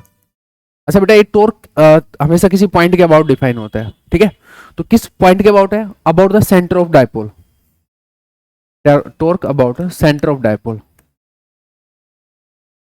Centre of dipole, दोनों जगह वही चीज है बेटा, मैं दोबारा रिपीट नहीं करूंगा उधर में। ठीक है, सर सेंटर ऑफ डायपोल नहीं समझ में आया, सुनेगा बेटा। आपका जैसे इस तरीके का सर्कुलर लूप था, आपको समझ में आया कि ये एक डायपोल है, इसका आपने एक डायपोल मोमेंट निकाल लिया। ठीक है, अब इस डायपोल को, इस करंट लूप के जो डायपोल है उसको आप ऐसे एक वेक्टर से दिखाओगे, ऐसे छोटा मोटा, कुछ ना कुछ वेक्टर क्वांटिटी है, दूसरा ऊपर से मैग्नीट्यूड और डायरेक्शन होगी, तो ऐसे जिधर भी डायरेक्टेड होगा उधर डायरेक्शन करके एक कुछ ऐसे छोटा मोटा एरो करके दिखाओगे। इस एरो को किस पॉइंट पर रखा हुआ है वो सेंटर ऑफ डायपोल होता है। ठीक है, इस एरो को इधर इक्वल पार्ट और इधर इक्वल पार्ट बनाते हो आप इस सेंटर के अबाउट, और वो सेंटर होता है इसका ज्योमेट्रिकल सेंटर, इस लूप का ज्योमेट्रिकल सेंटर। समझ में आ रहा है, इस सेंटर पे रखा हुआ मानते हैं इसको, इसके जो भी कोऑर्डिनेट होंगे यहाँ पे वही कोऑर्डिनेट यहाँ पे आ जाएंगे। ये अगर P था तो ये P आ जाएगा, ये है सेंटर ऑफ डायपोल। आया समझ में? एरो जब भी बनाते हैं दोनों साइड बराबर बनाना, आपको ध्यान रखना, जब तक मेरे साथ हो, बाद में कुछ भी बखेतियां कर लेना। ठीक है, तो ये सेंटर ऑफ डायपोल है, इसके अबाउट टॉर्क की बात हो रही है। ठीक है, चलिए लिखना चाहिए आपको छोटी छोटी बातें, जब तक आपको नहीं पता है सारी बातें। आपको पता है ना छोटी छोटी बातें ही तो, गांधी जी ने बोला तो था कि आदमी को महान बनाती है, भूल जाते हो कि गांधी को? गांधी को मत भूलो भाई, फिजिक्स सीखने में गांधी का बहुत बड़ा मतलब रोल है। चलो, तो torque about centre of dipole दोनों जगह सेम है। अच्छा बेटा जब यूनिफॉर्म होगा तो फोर्स नहीं लगेगा, इधर फोर्स लगता है, और उसका फॉर्मूला होता है, थोड़ा फोर्स मुझे नीचे लिखना चाहिए था बट अभी समझ में आ जाएगा तुमको, थोड़ा सा मैं ऐसे लिखता हूँ। उसका फॉर्मूला होता है gradient of M dot B external. Force लगेगा लेकिन, ठीक है। ये फॉर्मूला कैसे आया बेटा, मैं एक बार थोड़ा सा नीचे बता दूंगा, थोड़ा सा नीचे, एक लाइन नीचे। अच्छा, जब भी यूनिफॉर्म फील्ड में या नॉन यूनिफॉर्म में डायपोल को एक्सपोज करते हो मैग्नेटिक फील्ड में, तो इंटरेक्शन एनर्जी होती है वहां पे, तो इसको आप बोलते हैं interaction energy of dipole with the magnetic field. Interaction energy of dipole with the magnetic field, with the external magnetic field, ऐसे बोल सकते हो, विद एक्सटर्नल मैग्नेटिक फील्ड, इसको बोलते हैं यू इंटरेक्शन। ये क्या होती है, minus M dot B external, ये इधर भी रहेगा U interaction, minus M dot B external. इस पे भी अपन क्लासिकल में बात कर चुके हैं, जब अपन बात कर रहे थे कि लैग्रांजन लिखना होगा और कभी डायपोल वाइपोल आ जाएगा, फील्ड वगैरह में रख देंगे, तो ऐसे कुछ अपने को करना पड़ेगा। ठीक है, चलिए बेटा एक बात और, अब फोर्स की मैं बताता हूँ आपको। देखो फोर्स को आप ऐसे याद रख सकते हो, फोर्स क्या होता है, माइनस ग्रेडियंट ऑफ यू होता है, ये वाला फॉर्मूला सबको पता है। यू की जगह आप ये वाला डालोगे तो minus gradient of minus M dot B डालोगे, तो फोर्स के फॉर्मूले को आप ऐसे याद रख सकते हो कि gradient of M dot B external हो जाएगा। चलेगा सबको? चलेगा सर, कोई दिक्कत नहीं है। ठीक है, तो अभी मैंने आपको थ्योरी समझा दी है पूरी कि ऐसा कुछ होता है। एक और चीज मैं यहाँ पे बोल सकता हूँ कि टॉर्क अगर सेंटर ऑफ डायपोल के अलावा अगर किसी और जगह से पूछता है तो आप उसको कैसे लिखेंगे, बता दो। टॉर्क को आप ऐसे लिखेंगे अगर किसी और जगह से पूछता है तो, torque about an arbitrary point P, arbitrary point P,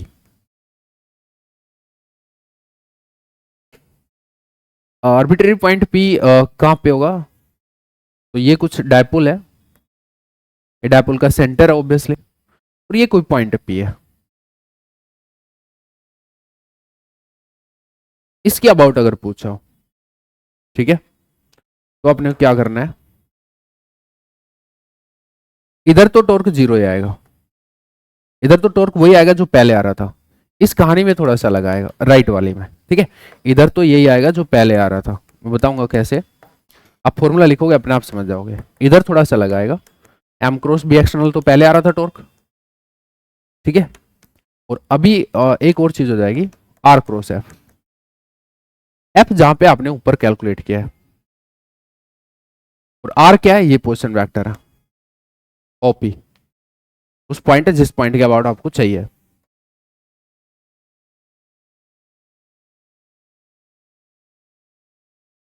ठीक है, फिर कोई दिक्कत नहीं है सर, चल जाए।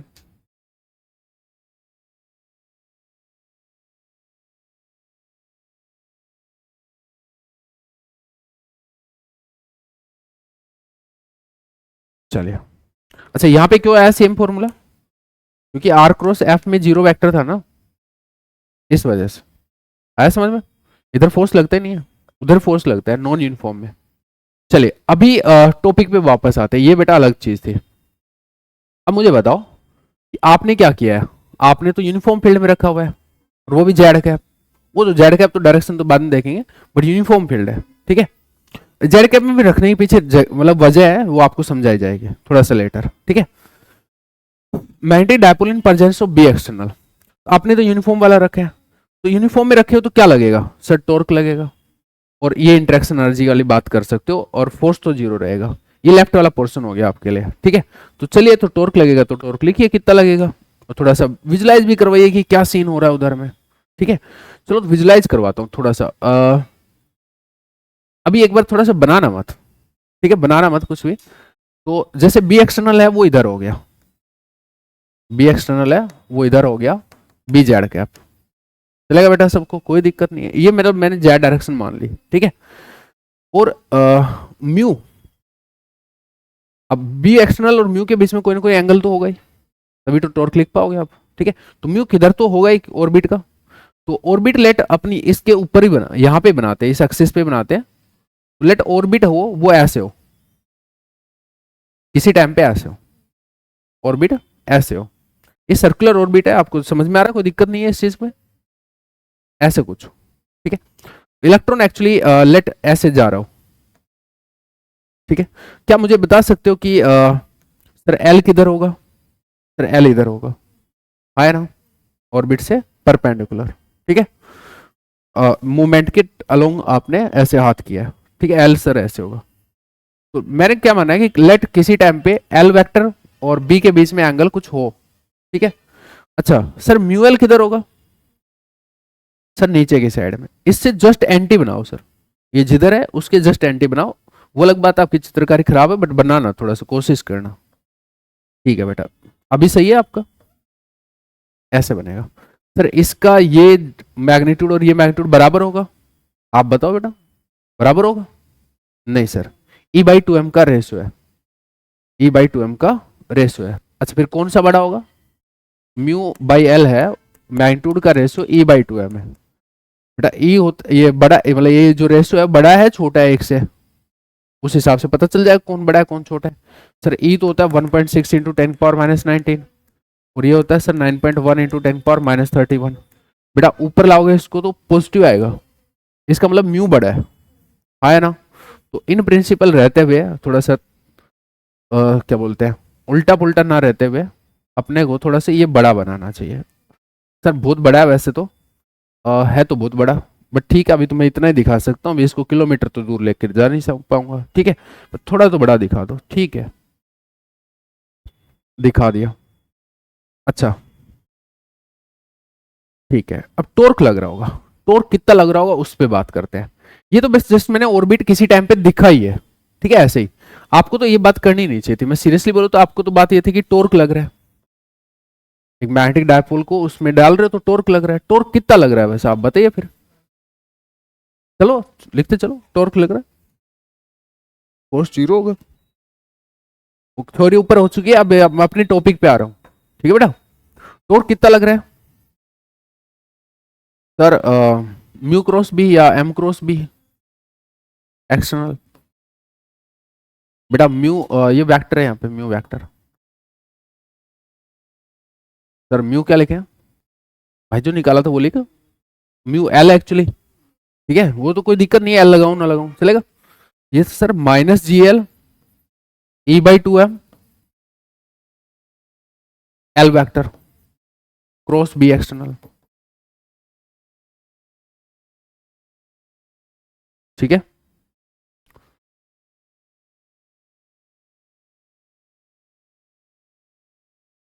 L cross B external. मुझे एक बात बता सकते हो कि जो टॉर्क है वो इन दो वेक्टर्स का क्रॉस प्रोडक्ट है, ठीक है, और साथ में माइनस भी है, दैट्स गुड, बट इन दो वेक्टर्स का क्रॉस प्रोडक्ट है, ठीक है। तो दो वेक्टर्स का जो क्रॉस प्रोडक्ट का जो रिजल्ट होता है वो इन दोनों वेक्टर्स के परपेंडिकुलर होता है, हाँ है ना। मैं ऐसे एक कमेंट ये कर सकता हूँ कि टॉर्क है वो परपेंडिकुलर है एल वेक्टर के, एंड ऑल्सो टॉर्क है परपेंडिकुलर है बी एक्सटर्नल के। क्या आपको बातें समझ में आ रही है? इनका जो प्लेन बनता है उसके परपेंडिकुलर होता है एक क्रॉस प्रोडक्ट का जो भी रिजल्ट होता है, एल वेक्टर के परपेंडिकुलर है। बातें एकदम क्रिस्टल क्लियर है? कोई दिक्कत है किसी को? भाई ए क्रॉस बी का डायरेक्शन एन कैप होता है, आपको पता है ना, वो एन कैप उस प्लेन के परपेंडिकुलर होता है जिसमें ए और बी होते हैं, तो ये दोनों के परपेंडिकुलर है, ठीक है। अब मेरी बात सुनना, आपको पता है टॉर्क वो डीएल बाई डी टी होता है, पता है सबको? टॉर्क है वो डीएल बाई डी टी होता है,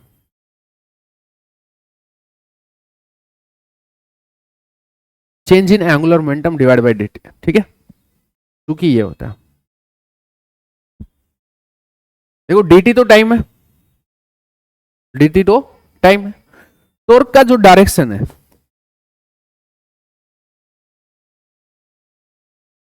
वो dl के डायरेक्शन जैसा होता है, जिधर dl होगा उधर ही टॉर्क होगा, है ना, और जिधर टॉर्क होगा उधर ही dl होगा।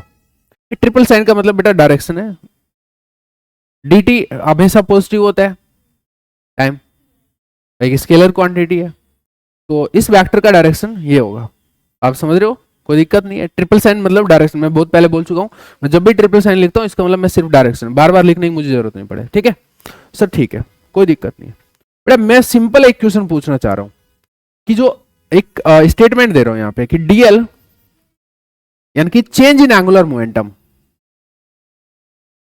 चेंज इन एंगुलर मोमेंटम, थोड़ा शब्दों में जान होगी तो अच्छा लगेगा। चेंज इन एंगुलर मोमेंटम यानी कि D L vector is perpendicular to L vector. आपको समझ में आया तो बोलना, नहीं आया तो दोबारा बोल दो ना। Is this right? Yes no guys? भैया torque is perpendicular to L, torque होता है DL by D T, torque और डीएल सेम वे में होंगे, जिधर टॉर्क होगा उधर ही एंगुलर मोमेंटम में चेंज आएगा।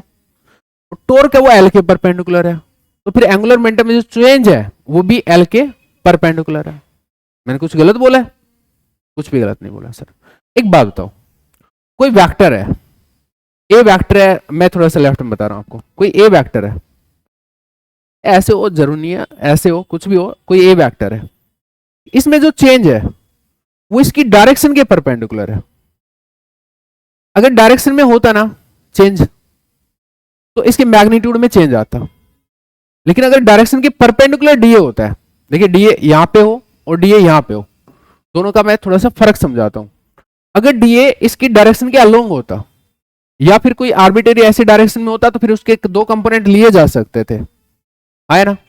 तो एक कंपोनेंट तो इस डीए का जो इधर आएगा पैरेलल, और ये परपेंडिकुलर बोल सकता हूं मैं इसको, ठीक है? अगर डीए इधर होता है, इन जनरल बात कर रहा हूं, तो जो पैरेलल कंपोनेंट है वो तो ए के मैग्नीट्यूड को बढ़ा रहा होता, बिल्कुल सही बात है, और अगर एंटी डायरेक्शन में आ जाए तो घटा रहा होता, ठीक है सर? ये इस ए को रोटेट करा रहा होगा, इस डायरेक्शन वाला जो एक कंपोनेंट है परपेंडिकुलर वाला रोटेट कराएगा इसको, हाँ या ना? मैग्नीट्यूड को नहीं बढ़ाएगा सर जी। क्या बातें समझ में आ रही है? मुझे यहां से एक बात बताना कि जो डीएल है, मतलब जैसे एल जहां पे भी हो, मैं एक बार के लिए एक बार एल ऐसे हो कहीं पे भी, तो डीएल है वो इसके परपेंडिकुलर है, इधर भी हो सकता है इधर भी हो सकता है, गाइस अभी मुझे पता नहीं है, मैं एक बार बोल रहा हूं कि जो चेंज इन एल है वो इसके परपेंडिकुलर है। क्या मुझे एक बात बता सकते हो तुम, सिंपल, अभी देख लेंगे किधर है किधर नहीं है, कि ये जो कहानी है उस वजह से एल का जो मैग्नीट्यूड है वो तो फिक्स रहेगा, बट ये डायरेक्शन चेंज होएगी, है ना? किधर होगी अभी देखते हैं, बट मैग्नीट्यूड चेंज नहीं होगा। मैं सिंपल एक बात पूछूं आपसे, क्या मैग्नीट्यूड चेंज होगा? नहीं होगा। तो यहां से एक स्टेटमेंट लिख रहा हूं, so magnitude of L will remain same, magnitude of L vector that is will remain constant या विल रिमेन सेम। बेटा ये डाल लेना आप, ये डाल लेना, इसमें कोई बुराई नहीं है। ये बेटा परपेंडिकुलर लिखा मैंने यहाँ पे, तो ये कंपोनेंट मैग्नीट्यूड बढ़ाता है, ये इसको रोटेट कराता है।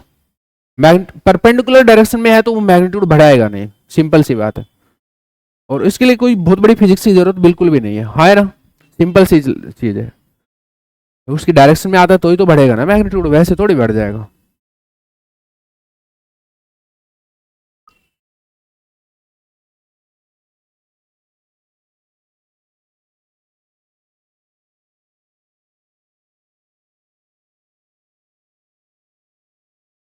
चल सकता हूं?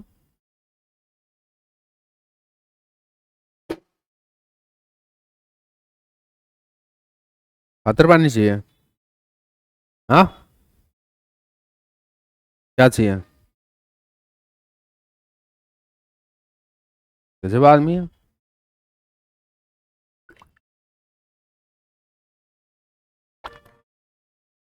लिख तो पूरा रहा ना मेरी तरह ही, जैसे जैसे मैं लिख रहा हूं। परपेंडिकुलर में मैं आर लगाता हूं, लगा लिया कर भाई, जैसे जैसे मैं लिख रहा हूं। ये इस डीए को इधर बना रहा है, इधर इस डीए परपेंडिकुलर को, बच गया बेटा, बच गया, तो मेरा मूड सही था।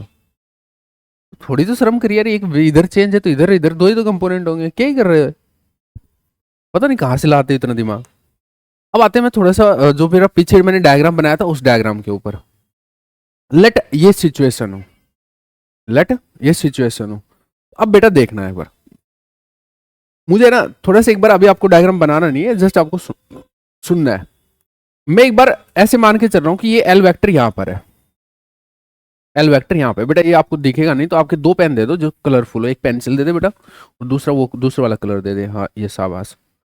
मैं एक बार के लिए मान के चल रहा हूँ कि ये मेरा ऊपर की साइड में जेड एक्सिस है और एक बार एल वेक्टर ऐसे है, तो हो सकता है ना, इसको दिक्कत नहीं है, ठीक है? मुझे बताओ कि इसमें जो चेंज है वो कैसे है। ये थोड़ा बड़ा है तो इसको जेड लेते हैं, ये एल वेक्टर, ठीक है, ऐसा कुछ है। चेंज है वो किधर आएगा, बट टॉर्क किधर होगा, और किधर गया वो टॉर्क, वर्क अपन लिखा था ना टॉर्क कहीं पे, टॉर्क लिखा था ना भाई कहीं पे, टॉर्क था एम क्रॉस बी तो minus ji L E by two M L cross B, yes. L cross B का डायरेक्शन बताओ मुझे। सर एल क्रॉस बी का डायरेक्शन हमें निकालना आता है, कैसे, पहले वेक्टर की साइड में हाथ लेके जाना है, ये हाथ ऐसे ऐसे ऐसे बहुत तरीकों से ले जाया जा सकता है, बट आपको क्या ध्यान रखना है कि जो हथेली का ये वाला पोर्शन है इसको दूसरा वेक्टर दिखना चाहिए जिसके साथ क्रॉस प्रोडक्ट होना है। तो एल पहला वेक्टर है बेटा, एल ये हो गया, ठीक है, एल ऐसे हो गया, दूसरा वेक्टर इधर है तो ये हाथ ऐसे ही जाएगा, बात सही है, किसी कोई दिक्कत नहीं है इस चीज में। एल क्रॉस बी, बेटा एल क्रॉस बी का डायरेक्शन ये होगा, एल क्रॉस बी का डायरेक्शन मेरी साइड होगा, ये लेफ्ट, लेफ्ट बोल दो इसको ना, लेफ्ट साइड होगा, ठीक है। लेकिन सर टॉर्क का डायरेक्शन तो राइट होगा, टॉर्क का डायरेक्शन तो राइट होगा। बेटा जब ये यहां पर है, जब ये यहां पर है तो टॉर्क किधर लग रहा है सर, ऐसे राइट, तो बेटा इसमें जो चेंज है वो किधर आएगा सर, राइट, ऐसे ऐसे आएगा, ये तो चेंज होएगा नहीं, मैग्नीट्यूड तो चेंज होगा नहीं, ये थोड़ा ऐसे होएगा, तो ये अभी ऐसे पोजिशन में था, मतलब समझ रहे हो, इधर से सिर्फ यही दिख रहा होगा तुमको, ठीक है, तो अभी ये थोड़ा सा ऐसे हो जाएगा, थोड़ा सा ऐसे हो जाएगा, आया समझ में। जब ये थोड़ा सा ऐसे हो जाएगा तब मैं आपसे पूछूं तो फिर टॉर्क किधर रहेगा सर, टॉर्क फिर ऐसे आएगा थोड़ा सा इधर, तो फिर sorry sorry sorry L cross B इधर आएगा, एल क्रॉस बी इधर आएगा, टॉर्क थोड़ा इधर आएगा ऐसे करके, पहले बेटा ऐसे था अब थोड़ा सा ऐसे है, ठीक है, ये थोड़ा भी टेढ़ा हो गया, तो सर वापस से टॉर्क इसको थोड़ा सा और ऐसे कर देगा, आया समझ में। सर जब ये थोड़ा सा यहाँ आ जाएगा, बेटा थोड़ी कोशिश करना सोचने की समझने की, थोड़ा सा यहाँ आ जाएगा, ठीक है, दिख रहा होगा थोड़ा थोड़ा, तब टॉर्क किधर लगेगा सर, एल क्रॉस बी किधर हुआ, एल क्रॉस बी इधर हुआ, तो सर ये एल क्रॉस बी इधर हुआ, टॉर्क थोड़ा सा इधर लगेगा, तो अभी थोड़ा और इसको ऐसे कर देगा, ठीक है, थोड़ी देर बाद ये जो जिस पोजीशन में बना रखा है उस पोजीशन में भी आ जाएगा, बेटा उससे फिर टॉर्क किधर लगेगा सर, एल क्रॉस बी तो इधर है, टॉर्क इनटू द बोर्ड लगेगा, बेटा इनटू द बोर्ड लगेगा जैसे इस पोजीशन में, ठीक है, तो फिर ये इसको थोड़ा और ऐसे कर देगा।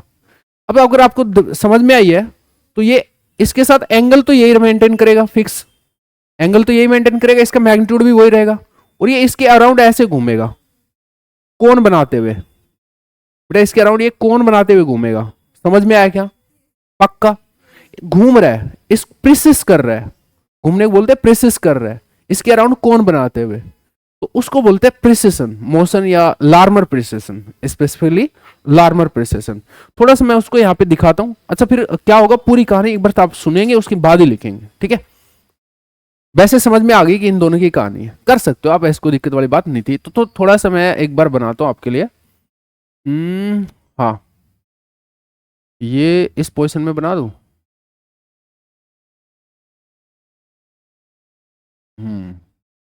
नहीं यार, मुझे थोड़ा सा डायग्राम को ऐसे दिखाना पड़ेगा यार,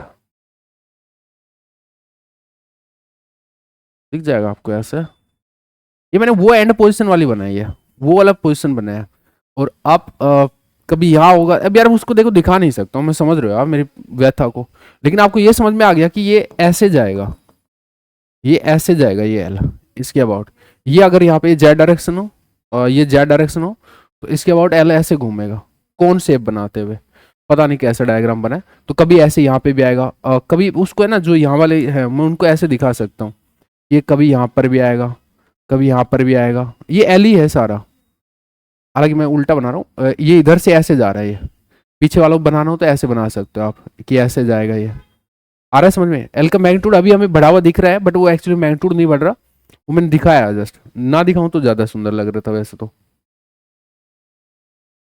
ऐसे ये प्रिसिस मोशन कर रहा है, इसको बोलते हैं लार्मर प्रिसिशन। अब जब ये प्रिसिशन करेगा तो आप देखिएगा कि म्यू भी इसके साथ साथ जाएगा, है ना, और ये ऑर्बिट है, जैसे ये एल कभी इधर आया, मान लो जस्ट यहाँ वाले पोजिशन में आया, तो ऑर्बिट फिर ऐसे हो जाएगी, है ना, ऑर्बिट का ये जो शेप है वो भी एल से ही तो डिटरमाइन हो रहा है, तो अगर कभी एल जैसे यहाँ पे आता है ऐसे करके आता है तो फिर ऑर्बिट ऐसे हो जाएगी, ये ऐसे हो जाएगी, है ना, तो ऑर्बिट भी प्रेसिस कर रही है, तो कई बार अपन ऐसे बोल देते हैं कि ऑर्बिट प्रेसिस कर रही है, कई बार बोल देते हैं एल प्रेसिस कर रहा है, और कई बार ऐसे बोल देते हैं कि म्यूएल प्रेसेस कर रहा है, म्यूएल भी तो प्रेसेस कर रहा होगा नीचे की साइड में, ये ऐसे बड़ा से बना के। हाँ ना बोलिए, ये ऐसे ये पोजीशन रहेगी इसकी जब ये यहाँ पे आएगा। तो क्या पूरी बातें आपको क्रिस्टल क्लियर समझ में आई है? पक्का? तो फिर आप इस डायग्राम को बना सकते हो, और ये दोबारा से लिख देना, अगर लिखना चाहो तो लिख सकते हो इसको दोबारा से। इसकी कहानी हुई है लिखना, तो वैसे तो बाकी और तो मैं क्या लिखूं, जो मैन की पॉइंट था वो लिखवा दिया कि भाई वेक्टर का मैग्नीट्यूड तो चेंज हो नहीं रहा, मैग्नीट्यूड सिर्फ डायरेक्शन बदल रही है। डायरेक्शन कैसे बदल रही है, तो बेटा क्रॉस प्रोडक्ट करके देखना पड़ेगा तुमको। तो ये बाकी तो लिखा हुआ ही है, सिंपल सा टॉर्क जो होता है वो लिखा है मैंने, कुछ अपने घर से लाया नहीं हूं। सब समझ में आया सर? बोलते रहिए बेटा।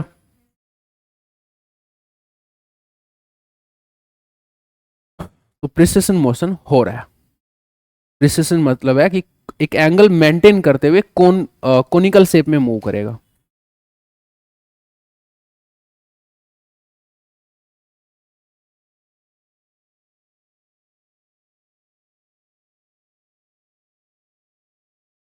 ऑनलाइन में भाई समझ में आ गया तो एक बार बता दो यार प्लीज। मुझे लगता है थोड़ी ज्यादा चीजें हो गई, तो अगर किसी को दोबारा एक्सप्लेनेशन चाहिए तो मेरे को बता दो। ऑनलाइन से बात इसका कर रहा हूँ। मैग्नीट्यूड का सर अगर बता सकते तो। मैग्नीट्यूड का क्या बताना है कि कांस्टेंट कैसे रहा? ये सर जो डीएल वेक्टर का था। तेरे को क्यों नहीं समझ में आया? तू बता कि जो टॉर्क है वो एल क्रॉस बी के परपेंडिकुलर होगा या नहीं होगा? Yes sir. तो टॉर्क क्या होता है? DL by D T. Yes sir. D T तो पॉजिटिव क्वांटिटी है, स्केलर है। टॉर्क और जो डीएल का डायरेक्शन है वो तो सेम ही रहेगा, आया यस ना? सर। तो डीएल का डायरेक्शन सेम रहेगा और टॉर्क के जैसा। तो टॉर्क एल के परपेंडिकुलर है, तो डीएल भी एल के परपेंडिकुलर है। अब किसी वेक्टर में जो चेंज है वो उस वेक्टर के परपेंडिकुलर है, तो बेटा उसकी डायरेक्शन थोड़ी चेंज कर सक, मतलब सॉरी मैग्नीट्यूड थोड़ी बढ़ाएगा उसका, सिर्फ डायरेक्शन ही चेंज करेगा। हाँ ना बोल भाई? Yes sir. फिर क्या दिक्कत थी? सर मतलब अगर वो उसके अलोंग है तभी मतलब उसके मैग्नीट्यूड को इफेक्ट करेगा वो, अगर जैसे परपेंडिकुलर है तब जो डायरेक्शन को इफेक्ट करेगा। हाँ, ये तो और नॉर्मल सी बात है ना, वो एक वेक्टर वाला डायग्राम बना के बताया तो था बेटा। भाई कंपोनेंट उस डायरेक्शन में आएगा, वेक्टर की डायरेक्शन में, तो ही तो उसके मैग्नीट्यूड को बढ़ा पाएगा।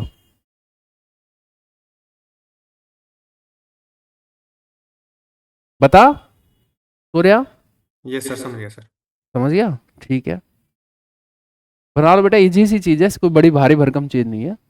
Take it easy. तो जो होता है वो होता है भाई, कुछ बातें अपने को पता थी, कुछ वैसे खुद से दिखनी चाहिए। कॉमन सेंस वाली तो चीज है कि वेक्टर का अगर उस डायरेक्शन में कंपोनेंट ही नहीं है, खुद वेक्टर चेंज है वो उसका, उस डायरेक्शन में कंपोनेंट ही नहीं है वेक्टर की में, तो बढ़ थोड़ा पाएगा मैग्नीट्यूड, नहीं बढ़ पाएगा, सिर्फ डायरेक्शन बदलेगी।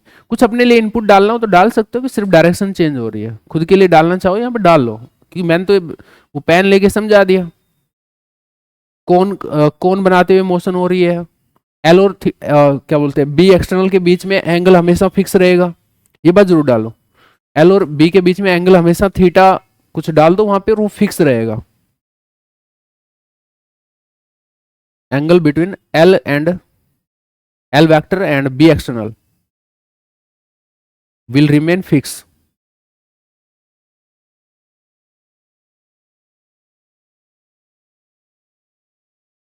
Will remain fixed and अभी मेरे तरीके से लिखना, and L will precise about B external, and L will precise about B external on a conical surface. conical surface बोल सकता हूँ ना ऐसे, on a conical surface, ठीक है? This precision is known as Larmor precision. This precision motion या precision simple, this precision motion या precision is known as Larmor precision.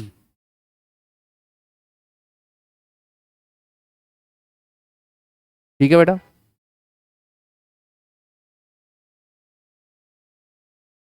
चलिए, समझ तो आया होगा आपको। Let we calculate the frequency of this precision motion, डालिए hashtag. Let we calculate the frequency of this precision motion, precision periodic motion है, आप देख सकते हो। ऑसिलेटरी, ऑसिलेटरी बोलेंगे क्या? नहीं नहीं, पीरियोडिक बोलेंगे। ऑसिलेटरी क्या होता है? वापस to and fro motion. Oscillatory और पीरियोडिक फर्क क्या है? To and fro. पीरियोडिक बोल सकते हो आप। पीरियोडिक है तो टाइम पीरियड कुछ ना कुछ हो सकता है, फ्रीक्वेंसी हो सकता है। लेट वी फाइंड या calculate the frequency of this precision motion. ठीक है, जिसको क्या बोला जाएगा? टॉपिक डाल सकते हो ब्रैकेट डाल के, करली ब्रैकेट डाल के, Larmor frequency. Let we calculate the frequency of this precision motion.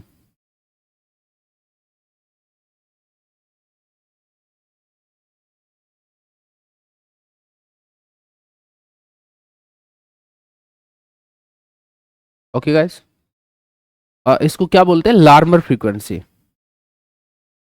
तो करली ब्रैकेट डाल के लार्मर फ्रीक्वेंसी लिख देना कि टॉपिक का नाम एक्चुअली लार्मर फ्रीक्वेंसी कैलकुलेट करना है हमारा।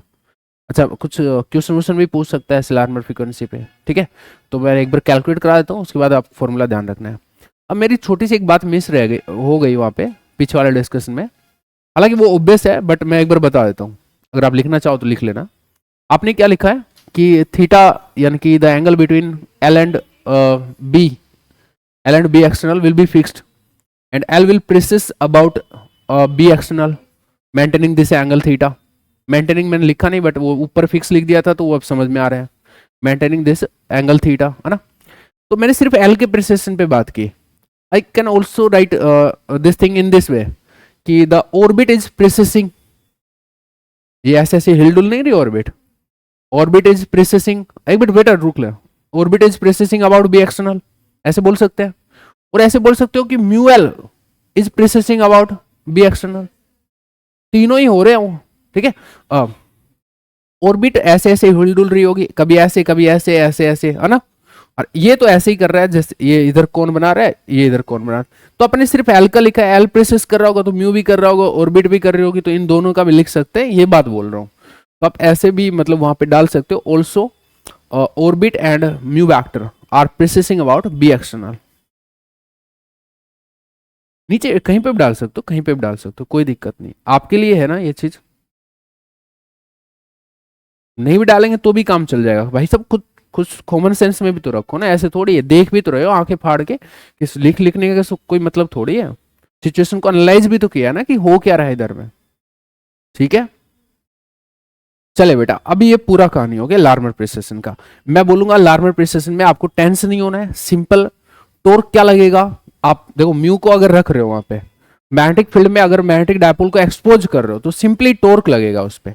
टॉर्क क्या लगेगा सर? Mu cross B. बेटा म्यू को डालोगे आप तो सर ये आ जाएगा। अब एल क्रॉस बी बेटा आपको देखना आता है, एल क्रॉस बी आप देखोगे उसके एंटी डायरेक्शन में टॉर्क लगेगा। आपको पता चल रहा है कि torque DL by D T भी होता है, कौन सी बड़ी बात है यार, ये तो बहुत छोटी चीज है। तो डीएल है वो एल के परपेंडिकुलर है, मतलब change in angular momentum L के परपेंडिकुलर है। तो भाई साहब उसका मैग्नीट्यूड नहीं बढ़ाएगा, उसका डायरेक्शन चेंज करेगा। डायरेक्शन चेंज करेगा तो अब फिर वो तुम देख लेना कि ये जो प्रिसिशन है ऐसे होगा या ऐसे होगा। तो अभी तो आपको कैसे समझ में आया कि प्रिसिशन ऐसे हो रहा है ना। अच्छा, मैं एक और बात पूछूं आपसे,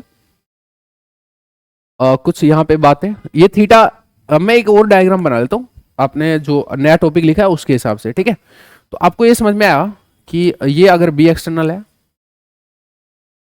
ये अगर बी एक्सटर्नल है तो इस तरीके से कोनिकल शेप में आपका एल वेक्टर इसके ऊपर घूमेगा,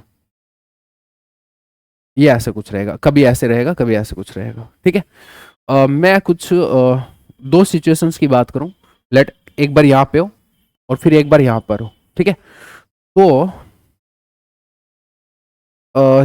ये जो रेडियस है वो कितना रहेगा, सबसे पहले अपन बात करें। थीटा अभी भी थीटा है दोनों के बीच में, अभी भी थीटा है, ये ध्यान रखिए थोड़ा सा, अभी भी थीटा है, और जब ये इधर होगा तब भी ये थीटा ही है दोनों के बीच में। ये हमेशा ऐसे जा रहा है भाई, चलेगा ना, आपको उल्टा नहीं आ रहा है, ऐसे जा रहा है। ठीक है, तो मैं बोलूं कि ये कितना मैग्नीट्यूड होगा, ये वाली चीज कितनी होगी? अगर ये एल वेक्टर है, इसका मैग्नीट्यूड की बात करें तो एल वेक्टर का मैग्नीट्यूड है, तो ये वाली लेंथ कितनी होगी sir? L cos theta, L cos theta, है ना बेटा। सर ये कितना, इस एल कोस थीटा को अपन Z component of L Z मतलब एल वेक्टर भी बोल सकते हैं क्योंकि ये जेड एक्सिस था। ठीक है बेटा, ये कितना होगा? इसका जो सर्कल और ये सर्किल बन रहा था ऊपर, कोन का जो ऊपर वाला फेस बन रहा है उसका अगर अपन बात करें तो ये एल साइन थीटा होगा। बात समझ में आ रही है? सर एल साइन थीटा होगा। बेटा एक बात और मैं बोलूं कि लेट अपने को फ्रीक्वेंसी निकालनी है, फ्रीक्वेंसी निकालनी है, तो लेट कभी ये जो एल वेक्टर था वो यहाँ पे था, कभी यहाँ पे था, बहुत गंदा बना यार, एक मिनट रुकिए, कभी यहाँ पे था, उसके बाद यहाँ पे ऐसे चला गया, ठीक है। तो लेट यहाँ से यहाँ पे ये फाई एंगल चला है, डी फाई एंगल चला है, क्या मैं उस एंगल को लिख सकता हूँ डी फाई को? लेट और मैं थोड़ा सा बोल दूं कि यहाँ से यहाँ चल गया, ऐसे बोल सकता हूँ कि ये डी फाई एंगल है, ये छोटा सा एंगल डी फाई है। पता नहीं है तुम्हें दिख रहा है नहीं दिख रहा, अरे भाई साहब दिख रहा है, ये छोटा सा एंगल डी फाई है, ठीक है। क्या मुझे डी फाई को लिखवा सकते हो कि डी फाई क्या होगा? बेटा angle equal to arc by radius होता है, आर्क बाई रेडियस होता है, बस आर्क बता दो तुम, तो क्या एंगल तो ये हो गया, आर्क है सर डीएल, ये यहां से आता कि ये डीएल वेक्टर है, हाँ ना बोलते रहे आप, सर डीएल वेक्टर है। बेटा उसका मैग्नीट्यूड चाहिए मुझे अभी, ठीक है। और तो मैं सिर्फ डीएल ऐसे लिख दूं, ऐसे वाला डीएल, या नेक्स्ट स्टेप में लिख दूं, या अभी चलेगा? अभी चलेगा, चेंज का मैग्नीट्यूड, ठीक है। ओके रेडियस, बेटा ये वाली डिस्टेंस, ये वाली एल साइन थीटा, ये सब एल साइन थीटा आपको समझना पड़ेगा। देखो यार मैं आप कुछ इसमें ज्यादा नहीं कर सकता, ये सब एल साइन थीटा, बेटा ये भी एल साइन थीटा है, ये भी एल साइन थीटा है, मैं ऐसे ही लगा सकता हूँ और मेरे पास कुछ है नहीं, तो सर एल साइन थीटा है। बेटा मैं इसका भी मैग्नीट्यूड हटा दिया, उसका भी हटा दिया, आया समझ में? मुझे फ्रीक्वेंसी चाहिए था एक्चुअली, मुझे एंगुलर फ्रीक्वेंसी चाहिए लेट, तो D phi by D T तो एंगुलर फ्रीक्वेंसी हुई, आया ना? तो फिर ये क्या हुआ सर, डीएल और dt दोनों साइड में डिवाइड किया आपने, दोनों साइड dt से डिवाइड किया, चलेगा? क्यों किया उसके पीछे रीजनिंग समझ में आई? Sir D phi by D T को तो मैं एंगुलर फ्रीक्वेंसी, जो लार्मर फ्रीक्वेंसी है उसका एंगुलर जो फ्रीक्वेंसी है उसको बोल पाऊंगा, ठीक है। डीएल बाई डी टी बेटा क्या होता है? टोर्क होता है सर, ऊपर टोर्क आ गया सर, नीचे एल साइन थीटा हो गया। बेटा टोर्क का मैग्नीट्यूड चाहिए मुझे, can you guys please tell me कि मैग्नीट्यूड क्या होने वाला है? सर उधर था ना GL E by two M, तो GL E by two M L cross B, L का मैग्नीट्यूड और बी का मैग्नीट्यूड, बी एक्सटर्नल एक्चुअली, और दोनों के बीच में एंगल, दोनों के बीच में एंगल है वो थीटा है तो साइन थीटा, ठीक है। सर माइनस भी था, बेटा मैं माइनस को छोड़ रहा हूँ एक बार के लिए, क्योंकि मुझे जस्ट मैग्नीट्यूड पे फोकस करना है, लेंथ चाहिए मुझे, इज दैट क्लियर? फ्रीक्वेंसी मेरा पॉजिटिव होना चाहिए। कोई समस्या है किसी को इस बात में? कोई दिक्कत नहीं सर। नीचे क्या हो जाएगा सर? एल साइन थीटा थाई, ठीक है बेटा, ये साइन थीटा कटा, ये एल कटा, आप मुझे थोड़ा सा बताइए कि क्या आया? सर ये आया G L E by two M और बी एक्सटर्नल का मैग्नीट्यूड, ठीक है, जिसको मैं ऐसे लिखना पसंद कर रहा हूँ थोड़ा सा, ठीक है। बी एक्सटर्नल को आप जनरली बी भी लिख देते हो, ठीक है, तो ऐसे कुछ याद रख लेते हो इसको, E by two M B vector, या बी सॉरी बी वैक्टर नहीं बी, इसको आप लार्मर फ्रीक्वेंसी बोलते हो। बेटा फ्रीक्वेंसी, लार्मर फ्रीक्वेंसी तो बोलना चाहिए एफ को, ओमेगा अपॉन टू पाई को, लेकिन क्वेश्चंस में अगर कभी लार्मर फ्रीक्वेंसी ऐसे कुछ लिखा आता है तो आप ओमेगा भी समझ सकते हो, कोई दिक्कत नहीं है। जनरली हम इसको ही ओमेगा को ही लार्मर फ्रीक्वेंसी बोलते हैं। हालांकि ऑप्शंस वाले में तो पता लग ही जाता है कि हर्ज में है या फिर कैसे है, हर्ज में पूछा होगा तो ऐसे निकाल देना, वो फिर आप देख लोगे, आपको तो ओमेगा याद रखना है। टाइम पीरियड पूछे, टाइम पीरियड निकाल सकते हो, बट टी तो आपको आ ही जाएगा ना, 1/2 पाई कर दो या जो भी है, ठीक है। ये आ गया, बाकी सब आ जाएगा, इसको ही लार्मर फ्रीक्वेंसी कहते हैं, यही अपन कैलकुलेट करने आए थे। क्या इसकी कैलकुलेशन कुछ बहुत हैवी है? भाई जैसे जैसे घूम रहा है उसको अपने एक छोटे से एंगल से बोल दो, D phi by D T निकाल लो, सिंपल सी बात है। तो बेटा ये पूरा डायग्राम, ये पूरी कैलकुलेशन आप आराम से उतार लो, उसके बाद अपन इंटरवल कर लेंगे, और कुछ भी समझ नहीं आया तो बता दीजिए। ये इसका भी एल वेक्टर है, ये भी एल वेक्टर है, हमेशा ध्यान रखिए, मैग्नीट्यूड वाइज जब बात करोगे सब एल वेक्टर है, मैग्नीट्यूड नहीं बदला है, ठीक है। मैंने अभी नीचे वाला झंझट नहीं बनाया, थोड़ा सा वैसे इस पे ही फोकस किया, तो कोई दिक्कत नहीं है सर, हमें समझ में आ रहा है। फ्रीक्वेंसी सर उसकी भी इतनी रहेगी, इसके साथ साथ ही तो घूम रहा है, कोई म्यू की पूछे तो हाँ बोलिए, कोई ऑर्बिट के प्रिसिशन की बात करें तो वो भी यही रहेगी, ऑर्बिट ऐसे ऐसे हिल डुल रही थी, समझ में आ रहा था ना,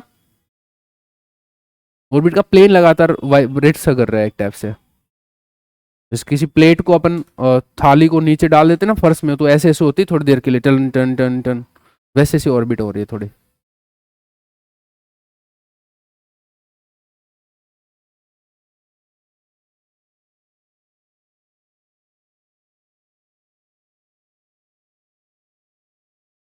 ऑनलाइन में सबको क्लियर है भाई? एक बार बता देना।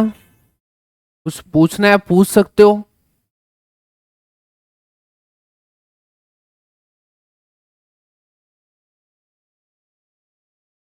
पायल, प्रिया, निशु, दीपिका, कुछ है बता दो।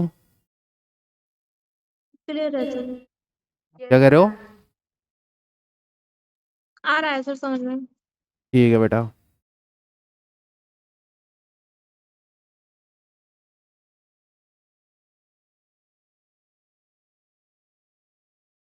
मनीष, मनीष आ रहा भाई तेरे को?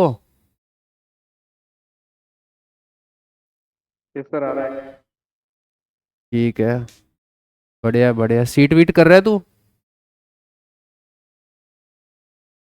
हाँ सर, कर रहा हूँ। एसटीआर की हो गई? हाँ, एसटीआर की तो हो गई। तो अभी कितने डाउट है लास्ट, मतलब पूरी सीट को अगर अपन देखे तो? एसटीआर में हाँ। एसटीआर में नहीं जाता, कम ही है। आ गए थे उसके तो। आगे थे, शाबाश। हाँ। बढ़िया बेटा बढ़िया। ठीक है, आज आज डिस्कस कर लेंगे अपन। काफी टाइम हो गया ना यार उससे दूर हुए अपने को। ज्यादा फिर छूट जाएगा, तुम भूल जाते हो चीजें क्या थी, लेंथ, कॉन्ट्रैक्शन, टाइम डायलेशन। अब न जानते हम किसी को भी। हालांकि ऐसी जरूरत पड़ेगी क्या, नौबत आएगी क्या? नहीं आएगी। किस, हमें एलटी तो पता होगा ना, बस संवार देंगे सारा सिस्टम, हाँ है ना? कुछ ही नहीं चाहिए एलटी पता होने के बाद में। एसटीआर मतलब एलटी।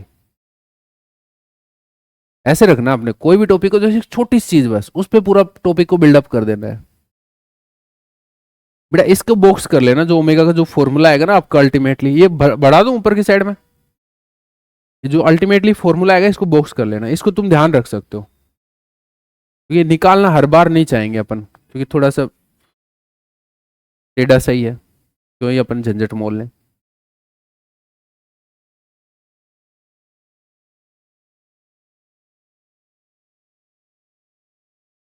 ये मेरे से जी एल लिखा है मैंने, ये किसी को जी एल ई दिख गया होगा, या फिर बोलो कि ई जैसा ही लिखा गया है, जी एल है